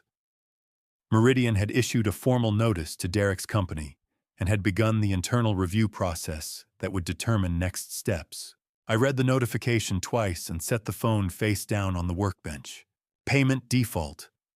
In plain terms, Derek's company had missed a loan payment it was obligated to make.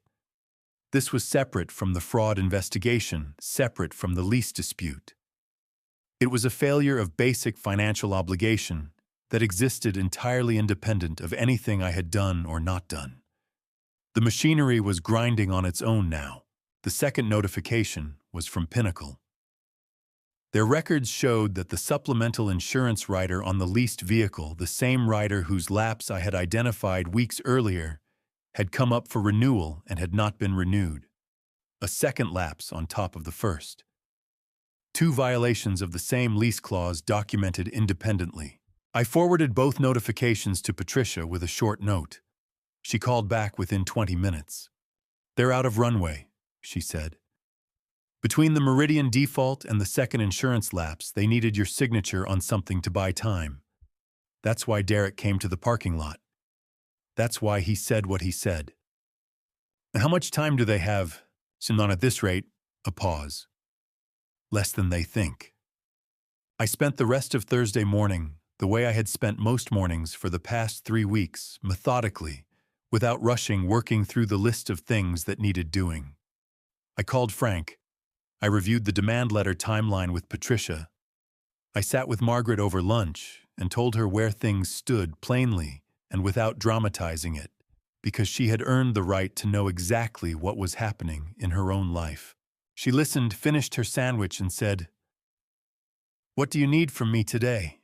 That was the thing about Margaret that I had come to rely on without fully realizing it. She never asked what was going to happen. She always asked what needed doing next. "Nothing today," I said. "Just stay close." Emily arrived on Friday afternoon, day 20, without calling ahead. I saw her car from the kitchen window, a silver sedan, pulling slowly into the driveway, as though she was uncertain about the approach. Margaret was in the living room and saw my expression change. "Who is it?" she asked. "Emily." Margaret stood up. "Do you want me here?" "Yes," I said. "I want you exactly here." We went to the front door together. Emily was already on the porch by the time I opened it, dressed more quietly than I had seen her in years. No sharp blazer, no statement jewelry, just a plain blouse, and the particular expression of a woman who had decided that softness was her best available strategy. "Raymond," she said. Her voice was warm in the careful way that rehearsed warmth always is close to the real thing, but slightly too consistent. I was hoping we could talk, just informally, without the legal back and forth. I held the door but didn't move aside.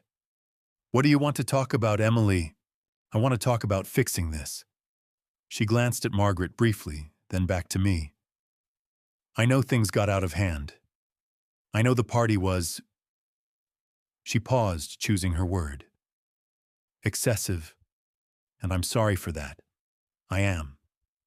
But Raymond, if Pinnacle and Meridian both move forward, Derek's business doesn't survive. We lose everything. The house." Her voice caught on something that might have been genuine. "We have a child. We have a life we've built." I looked at her for a long moment. There was something almost convincing about it. Almost. The catch in the voice, the quieter clothes, the careful use of my first name, instead of the pointed formality of recent weeks. It was a good performance, and I had no doubt she had rehearsed it. But underneath the softness was the same Emily who had checked her watch 53 seconds before the banner appeared. Who had said she's after the assets into a live microphone. Who had texted, "We have documentation that proves you've been erratic," from her own phone with her own name attached. When Emily. I said, "I hear what you're saying, and I understand the situation you're describing." I kept my voice even. but everything related to these matters goes through my attorney. That's not me being difficult. That's the only way this conversation can happen right now. Something shifted behind her eyes. The softness thinned at the edges. Chaktika. We already have a paper you signed, she said. Her voice had dropped slightly, not a threat exactly, but the ghost of one. Derek just needs one more signature to get through this quarter. One signature, Raymond. That's all. The words landed in the air between us with more weight than she had intended. Margaret, standing just behind my left shoulder, said nothing, but I felt her go very still. Emily, I said quietly, I need you to leave now. She left. I closed the door. Margaret and I stood in the hallway for a moment without speaking.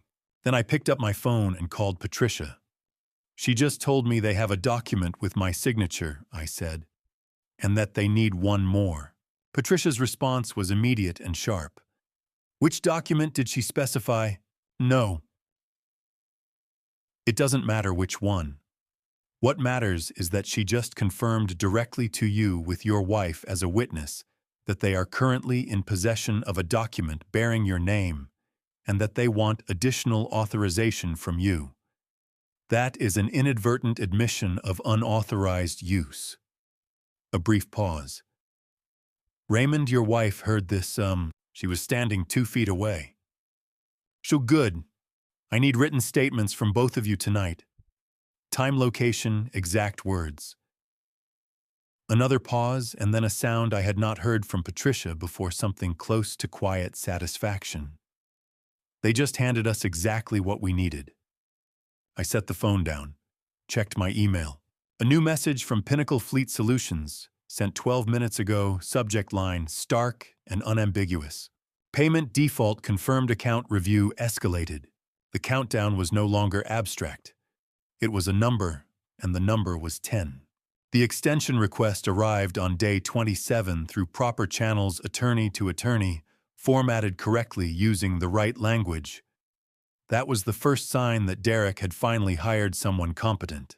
Patricia forwarded it to me Wednesday morning with a single line of her own appended at the bottom. Read carefully. The ask is reasonable. The conditions are not. I read it at the kitchen table while Margaret poured coffee. The letter, written by a Nashville attorney named Warren Dodd, requested a 15-day extension of the demand letter deadline on the grounds that Derek's company needed additional time to compile the requested financial documentation. It cited business complexity, the volume of records involved, and the ongoing Pinnacle review as factors outside Derek's immediate control. On the surface, it sounded like a measured professional response. But Patricia's instinct was right. The conditions were not. Warren Dodd's letter contained no acknowledgement of the signature discrepancy, no reference to the insurance lapses, no mention of the unauthorized credit inquiry, no offer to provide the financial disclosure Patricia had specifically requested, a full accounting of every document, agreement, and financial instrument bearing my name. The extension request asked for more time without offering anything in return except the promise of future cooperation, which was not a condition but a suggestion. I called Patricia at 8:30. They want the runway, I said, without the landing requirements. Exactly, she said. I'll respond today. I'll offer the extension on 2 conditions: full financial disclosure within the extended period, and written confirmation that no further documents bearing your name will be submitted or utilized without your explicit written consent going forward. A pause. My expectation is that they'll reject both conditions, and if they do, then we have a documented record showing that they were offered a reasonable path and chose not to take it. That matters. By Thursday afternoon, Warren Dodd's reply had arrived. It declined both conditions. The disclosure requirement was described as overly broad and burdensome. The consent provision was characterized as an unreasonable restriction on normal business operations. Normal business operations. I read that phrase 3 times. Patricia called within minutes of forwarding it to me. They just told a court on paper that using your name without your explicit consent is normal, she said. Warren Dodd is competent, but his client isn't giving him anything to work with. The meeting on day 28 was Derek's idea. He asked Warren Dodd to request it, which told me he had reached the stage of desperation where he believed he could accomplish in person what the paperwork had failed to accomplish on paper. Patricia agreed to the meeting on the condition that it take place at her office, that Frank be present as a neutral witness, and that nothing discussed would constitute a waiver of any existing legal position. Derek arrived at 6 o'clock Thursday evening without Emily, which surprised me. He sat across the conference table from me with Warren Dodd beside him, a trim, careful man in his 50s, who spent the first 5 minutes establishing ground rules with the quiet efficiency of someone trying to prevent a fire he could already smell. Frank sat to my left. Patricia sat at the head of the table. Derek looked at me for a long moment before he spoke. "Dad," he said, "I need you to understand what happens if this goes all the way. People lose jobs. Vendors don't get paid. We have clients who are counting on us for projects that are already underway." His voice had the quality I had heard in the parking lot, almost genuine, stretched thin over something harder underneath. "I'm not asking you to forgive everything. I'm just asking you to give us room to fix it." "Shakti Saiti, Derek," I said. "The banner flew over a party of 90 people. Your wife stood at a microphone and made false statements about my wife in front of those same 90 people. Someone used my signature on a legal document I never authorized. Someone made a credit inquiry in my name without my knowledge." I folded my hands on the table. "Which part of that is a misunderstanding that needs room to fix?" He shifted in his seat. Warren Dodd put a hand lightly on his forearm, a lawyer's signal to slow down. But Derek wasn't reading signals anymore. "It was a mistake," Derek said. "The banner was it was meant to get your attention. It was supposed to be a wake-up call, not a," he stopped, restarted. "It was a joke that went too far." I looked at him steadily. "Does a joke come with an invoice?" Silence. Frank to my left wrote something on his legal pad without looking up. "The banner company billed someone," I continued. "The pilot filed a flight plan. There was a transaction, a schedule, a coordination between at least 3 parties. That's not a joke. That's a production." I kept my voice level without heat. "And the lease addendum, and the credit inquiry. Were those jokes too?" Derek's jaw tightened. Warren Dodd leaned toward him and said something quiet that I couldn't hear. Derek shook his head slightly. Then he looked at me across the table, and the last of the performance fell away entirely. "I'll tell everyone you're senile," he said. Low flat, the voice of a man who had run out of other options and was reaching for the one he'd been holding in reserve. "I'll make sure every person in this city who matters knows that you're not capable of making sound decisions. That Margaret manipulated a confused old man into cutting off his own family." The room went very still. Patricia's pen stopped moving. Frank looked up from his legal pad for the first time since the meeting had begun. Warren Dodd closed his eyes briefly, the expression of a man who had just watched his client hand the opposing counsel exactly what she needed. "Mr. Calloway," Patricia said, addressing Derek by his last name for the first time. "You've just made a threatening statement in this office in front of 2 attorneys and an independent witness." Her voice was entirely calm. "I want to be certain you understand that what you said has been heard and will be documented." Derek stood up. Warren Dodd stood with him, already gathering his papers with the practiced speed of a man who knew when a meeting was over. "We're done here," Derek said. "Yes," Patricia said pleasantly. "I believe you are." They left.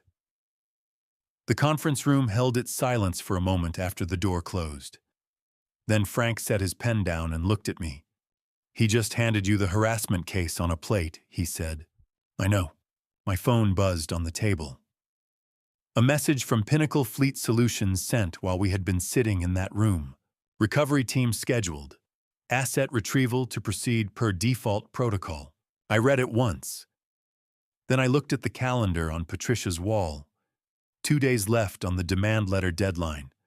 And somewhere across Nashville, a truck with my name on its paperwork was about to have a very different kind of visitor. Patricia called at 7 Friday morning, day 29, and asked me to come in. I was already dressed.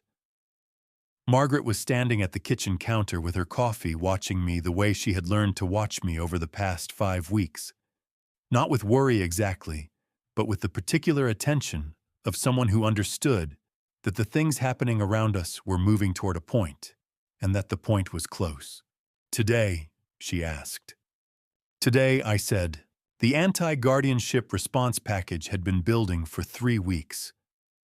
By the time I sat down across from Patricia that Friday morning, it was 47 pages thick and organized with the precision of a document I hoped would never need to be used, but had been built as though it certainly would. Patricia walked me through each section. The first was a letter from my primary care physician, Dr. Ellen Marsh. No relation to Helen, confirming that I had been seen twice in the past year, that my cognitive function showed no signs of impairment, and that I was fully capable of managing my own personal and financial affairs. The second section contained 12 witness statements, each one signed and dated from people who had interacted with me regularly over the past 18 months. The third was the complete video evidence package, Helen's clip, Curtis's audio, Donna's footage, all with metadata intact, all demonstrating that I had been calm, coherent, and responding appropriately to deliberate provocation. The fourth section was a chronological record of every threatening communication Derek and Emily had sent, with timestamps and context, establishing a pattern of harassment designed to undermine my credibility rather than express genuine concern for my welfare. "If they file," Patricia said, "this package goes to the court within 48 hours. A guardianship petition filed in bad faith against someone with this level of documented capacity and this level of documented harassment from the petitioners is not just likely to fail, it creates liability for the people who filed it. And if they don't file, then this sits in a drawer and you never need it." She folded her hands on the desk. "But Raymond, I want you to understand something. The fact that we built this, the fact that it exists, means that option is effectively closed to them. They know we're ready. Warren Dodd knows we're ready. And a competent attorney does not walk a client into a courtroom to file a petition they already know will fail and create blowback." I signed the final authorization page and slid it back across the desk. Patricia looked at it for a moment. Then she looked at me. "Pinnacle confirmed the recovery schedule this morning. The retrieval team is moving tomorrow." She told me the time and the general location, a commercial yard on the east side of the city, where Derek's company stored equipment and vehicles. As the guarantor on the account, I had been formally notified of the recovery action, which was standard procedure. I was not required to be present, and Patricia strongly suggested I not go near the site. I told her I understood. Margaret and I drove east on Saturday morning without discussing where we were going or why. Some things don't need to be narrated between two people who have been paying attention to the same story. I parked on a side street 2 blocks from the commercial yard at 8:45, engine off, windows, down to let in the warm August morning air. We didn't talk, we sat. At 9:03, a flatbed truck and a recovery vehicle turned onto the street ahead of us and continued toward the yard entrance. The Pinnacle Fleet Solutions logo was visible on the door panel of the recovery vehicle as it passed, dark lettering on a white background, official and unremarkable, the way the machinery of consequences always looks when it finally arrives. I had expected to feel something dramatic at that moment. Triumph, maybe, or relief, or the particular satisfaction of a long calculation finally resolving. What I felt instead was something quieter and less defined, not emptiness, but a kind of stillness. the stillness of a man watching something end that had needed to end for a long time. We heard Derek before we saw him. His voice carried across the distance between the side street and the yard entrance, not words, at first just volume, the sound of someone who had walked into a situation they had not fully believed would materialize until it was standing in front of them. Then the words became clear. "You can't do this. This is my equipment. This is my business. You can't just—" A second voice, flat and professional. "Mr. Calloway, this is a standard recovery action under the terms of your lease agreement. You've received written notice of the default and the recovery schedule. We're authorized to proceed. I'm calling my attorney right now. You don't touch anything until—" "You're welcome to call your attorney, sir. The recovery will proceed while you do." A long silence. Then Derek's voice again, stripped of everything, the confidence, the performance, the carefully constructed authority he had worn since he was a teenager, standing in doorways he hadn't been invited to enter. "So, he did this," Derek said. The words were not loud. They were the words of a man talking to himself as much as anyone else. "My own father did this to me. I did not move. I did not speak. I sat in my truck on a side street 2 blocks away and listened to the sound of consequences arriving on schedule. Margaret put her hand over mine on the center console. She didn't say anything. She didn't need to. At 9:27, my phone buzzed. A text from Derek sent from the yard while the recovery team worked around him. "You killed us, Dad. I hope you're proud." I set the phone in the cup holder without responding. Then I looked at the clock on the dashboard. 9:27 a.m., Saturday the 30th day. The demand letter had set a deadline of 30 days. Derek's company had had 30 days to provide documentation, to engage transparently, to find a path that didn't require anyone's name to be used without consent. 30 days to do the thing that should have been done before a single document was ever filed. The deadline had not been a threat. It had been an opportunity. They had chosen not to take it. I started the truck.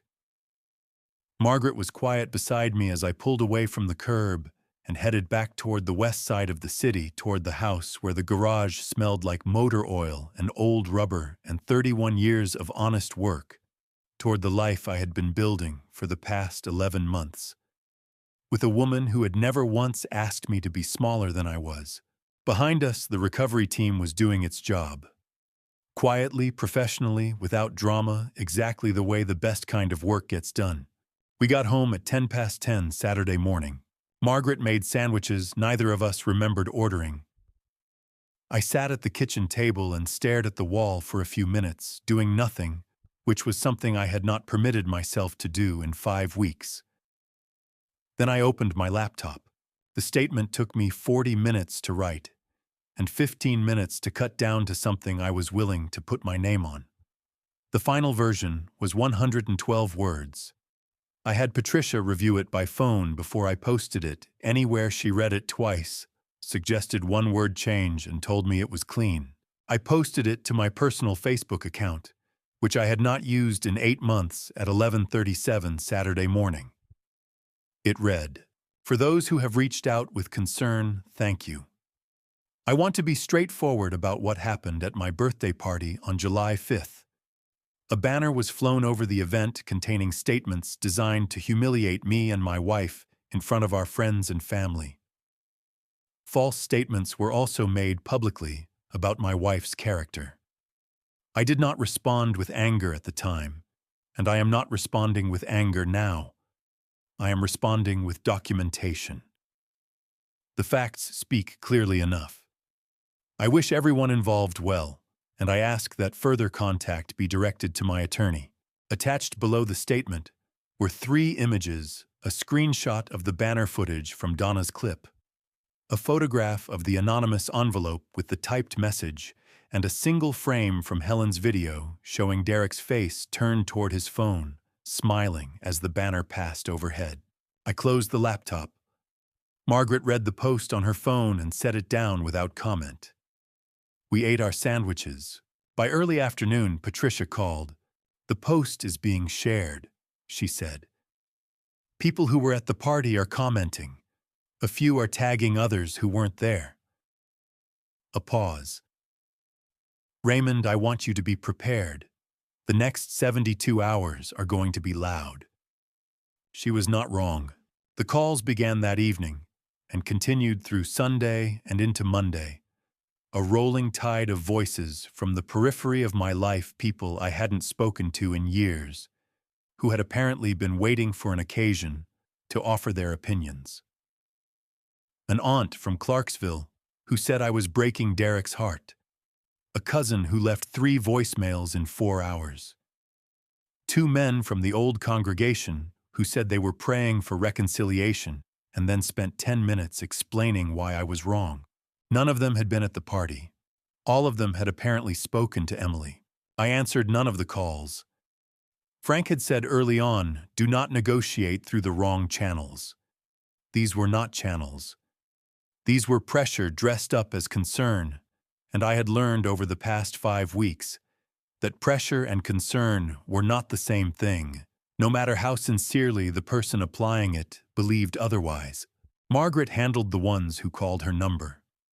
She was gracious and brief and said the same thing each time Raymond is working through his attorney. We appreciate your thoughts. Then she ended the call and wrote the name down in a notebook she had started keeping on the kitchen counter.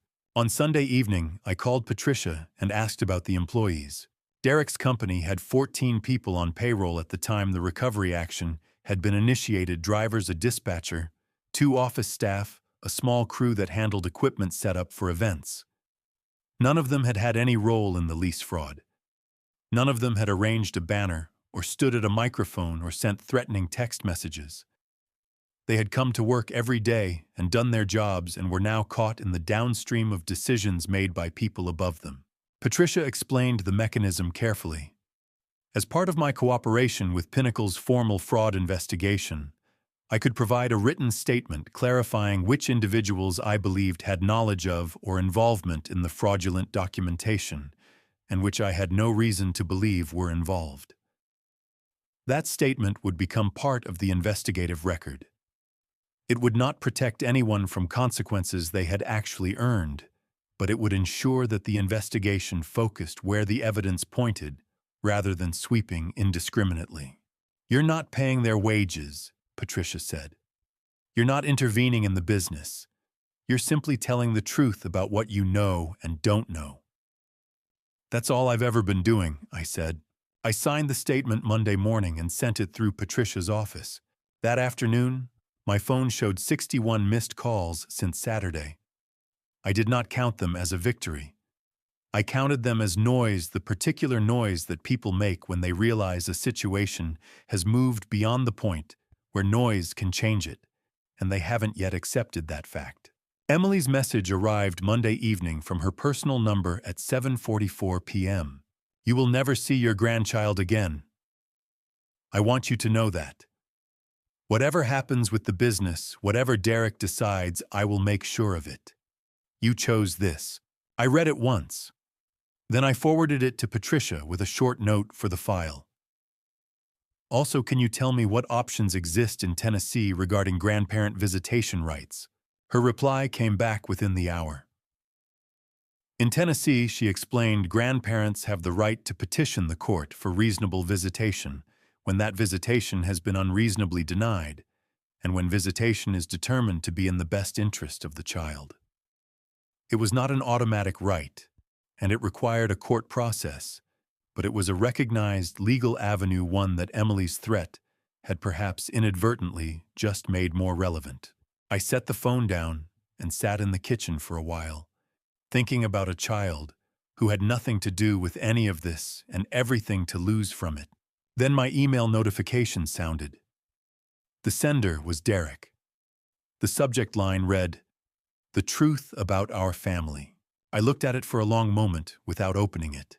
Whatever was inside that email, whatever version of the truth Derek had decided to commit to writing, I wanted to read it carefully, with Patricia beside me and Frank close by. Because in my experience, when someone finally decides to write down the truth, They almost always include more of it than they intended to. I opened the email at 8:15 Wednesday morning in Patricia's conference room with Frank on my left and a fresh legal pad in front of each of us. Derek's email was 4 pages long. He had written it.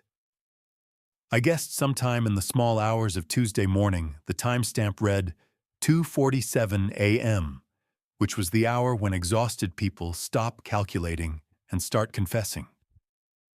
The subject line was "The Truth About Our Family," but the truth inside was less organized than that title suggested.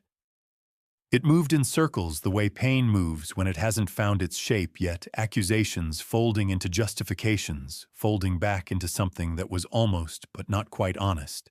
Frank read in silence. Patricia made notes in the margin of her legal pad, with the focused efficiency of someone mining a document for what it contained, rather than what it meant to say. I read every word twice. The core of it, buried under 3 pages of grievance and deflection, was this: Derek and Emily had expected me to return to the family business after Margaret and I married. Not as a partner, as a resource. My compliance background, my financial reliability, my name on their documents. They had assumed, apparently, that Margaret was a phase, that the garage and the retirement and the new life I had built were symptoms of grief rather than choices I had made deliberately. They had waited for me to come back to what they needed me to be, and when I didn't, they had decided to engineer the return. The banner Derek wrote had been Emily's idea. The public humiliation was calculated to make me feel isolated from the community I had built in Nashville, to make Margaret seem like the cause of my estrangement, and to make returning to the family dynamic feel like the path back to dignity. In Derek's words, written at 2:47 in the morning, with the armor finally off, Emily said that if we embarrassed you badly enough in front of people you respected, you'd remember where you belonged. Patricia set her pen down when she reached that section. Admission against interest, she said. This is the most powerful category of evidence in American law, a statement made voluntarily in writing that is directly contrary to the writer's own legal interests. Derek cannot claim he was pressured into writing this. He cannot claim he was misquoted. He sent it from his personal account at 2:47 in the morning, and every word of it is time-stamped and traceable. She looked at me across the table. Raymond, this email is worth more to your legal position than everything else combined. Frank nodded slowly. It's also, he said more quietly, a letter from a son who finally understood that he lost. I sat with that for a moment. The email ended with a paragraph that had clearly been written. After the rest, the tone shifted, became less organized, more raw. Derek wrote that he hadn't expected the lease investigation to go where it went. He hadn't expected Meridian to have been watching independently. He hadn't expected the recovery team to show up on a Saturday morning while he was still half convinced his father would call it off. The last sentence read, "I don't know what I expected, Dad. I think I expected you to be the person you always were. I forgot that the reason I counted on you was because you never let me down.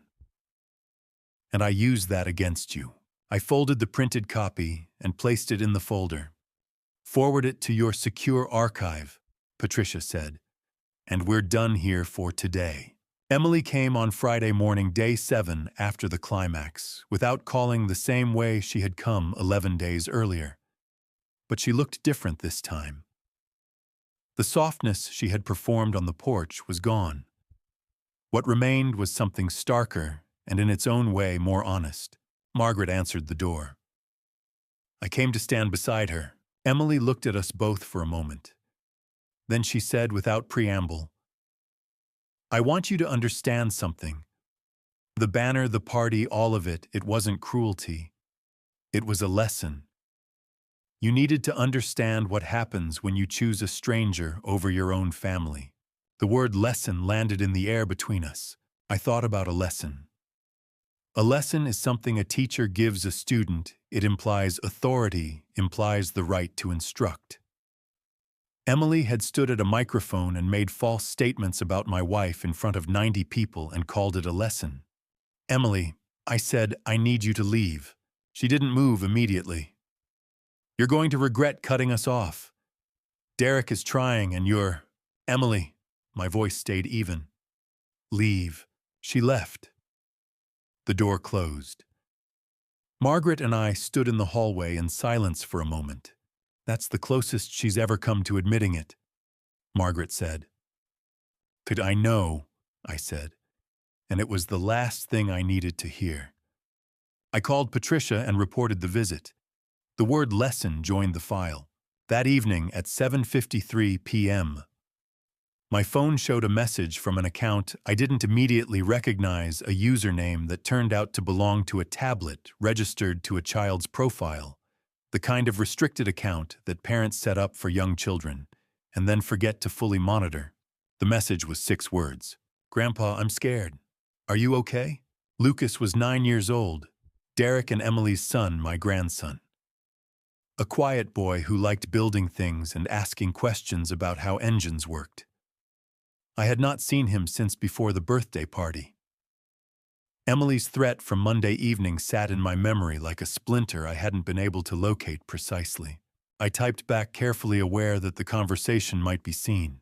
I'm okay, buddy. Are you safe? His reply came in 2 minutes. Yes. Mom is mad. Dad is sad. I miss you. I set the phone down and looked at Margaret across the kitchen table. She had seen the exchange over my shoulder and was very still. He reached out on his own, she said. He did. Then we respond the right way. I called Patricia the following morning and asked her to begin the preliminary paperwork for a grandparent visitation petition, not to file yet, but to have it ready. I also asked her to identify a family counselor who could serve as a neutral contact point, someone Lucas could be directed toward if he needed support. That didn't require going through his parents. Patricia said she would have names by end of week. Then she asked, does he know you're working on it? I thought about the 6 words on my phone screen. Grandpa, I'm scared.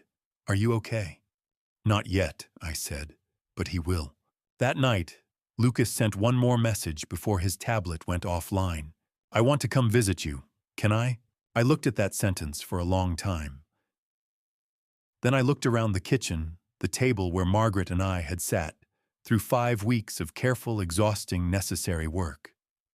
The hallway where Emily had stood and called a betrayal a lesson. The driveway where my father had once sat in his own truck thinking about what to say. I knew sitting there that before Lucas came through that door, there was something I needed to finish first. Something in the garage with a folder that had been open for too long. The garage smelled the way it always had: motor oil, dry wood, and something I could never quite name. Maybe time. Maybe the particular weight of years spent doing honest work with both hands. I stood in the center of the space on a Thursday morning in early September, 3 weeks after the recovery team had driven away with Derek's leased equipment. Patricia had filed the grandparent visitation petition the previous Friday. Frank had helped me haul out the old metal shelving along the east wall, and now I was looking at what had always been underneath a wooden workbench my father built in 1974, solid oak, still square, still level after 51 years. I had meant to restore it for a long time. Margaret appeared in the side doorway, 2 mugs of coffee in hand. She gave me one without a word. We stood together and looked at the bench. You're going to refinish it before he comes, she said. It wasn't a question. Yes, I said. Lucas had sent 3 texts over the past 2 weeks. The messages were short, 9-year-old short, but each one landed somewhere in my chest, like something heavy and warm arriving at the same moment. Can I see the garage? Do you still have the old socket set? Mom said maybe Saturday. Patricia had advised me to keep all contact through documented channels until the visitation order was formalized. But she had also said quietly, Raymond, the boy is reaching out. That matters in court, and it matters outside of it. The petition had been filed under Tennessee Code Annotated Section 36, 6, 306, which permits grandparents to seek visitation when a substantial relationship already exists, and severance would cause harm to the child. Patricia had submitted Helen's video, Lucas's text messages, and 3 character statements from Frank from Donna Hartwell next door and from the deacon at our church. She told me the hearing was set for late October. She told me she felt good about it. I sanded the workbench by hand for 2 days. Margaret brought lunch each afternoon. Frank came by Saturday morning with a can of Danish oil and helped me apply the first coat. We didn't talk much. We didn't need to. On a Tuesday in mid-September, Patricia called with an update. Pinnacle completed their internal review, she said. They've formally referred the matter to their legal department and notified Meridian Commercial Credit. Raymond, both investigations are now independent of anything you do or don't do. You're a cooperating witness, not a complainant. What does that mean practically? I asked. It means you've done your part, she said. The system is doing its part now. Whatever happens next is between Derek, his lawyers, those institutions, and whatever facts exist. You are not responsible for the outcome. I sat with that for a moment. And my credit, I asked. Experian confirmed the removal of the unauthorized inquiry last week, she said. Your guarantor record at Pinnacle has been flagged as disputed pending review. Your personal credit score should reflect the correction within 30 days. I thanked her and set down the phone. Margaret was reading at the kitchen table. I poured myself a glass of water and stood at the window looking out at the garage. The overhead light was still on. The workbench glowed faintly through the side window, the Danish oil catching what was left of the afternoon. Frank called that evening. You doing all right? He asked.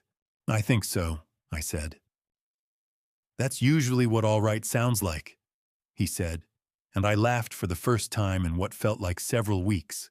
The visitation hearing took place on a Wednesday in late October. I wore the same jacket I had worn to my first meeting with Patricia. Margaret sat beside me. Derek and Emily were present with their attorney, Warren Dodd. Nobody spoke to each other in the hallway. Lucas was not in the room. The court had spoken with him privately, through a neutral child advocate standard procedure under Tennessee family law. The judge granted supervised visitation 2 Saturday afternoons per month at a neutral location with a family counselor present for the first 3 sessions. It wasn't everything. It was something real.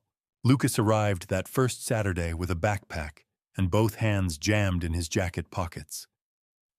He looked at me for a second from the bottom of the driveway, the way children look at things they're not sure are still safe. Then he said, "Is the workbench done?"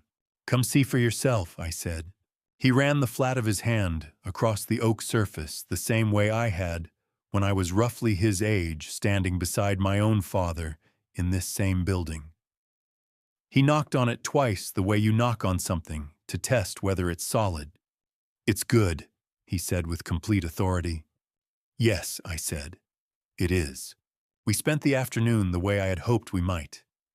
He asked questions. I answered them. Margaret brought out cookies at 2 o'clock. Frank stopped by for 20 minutes, shook Lucas's hand like he was an adult, and left without making a fuss about it.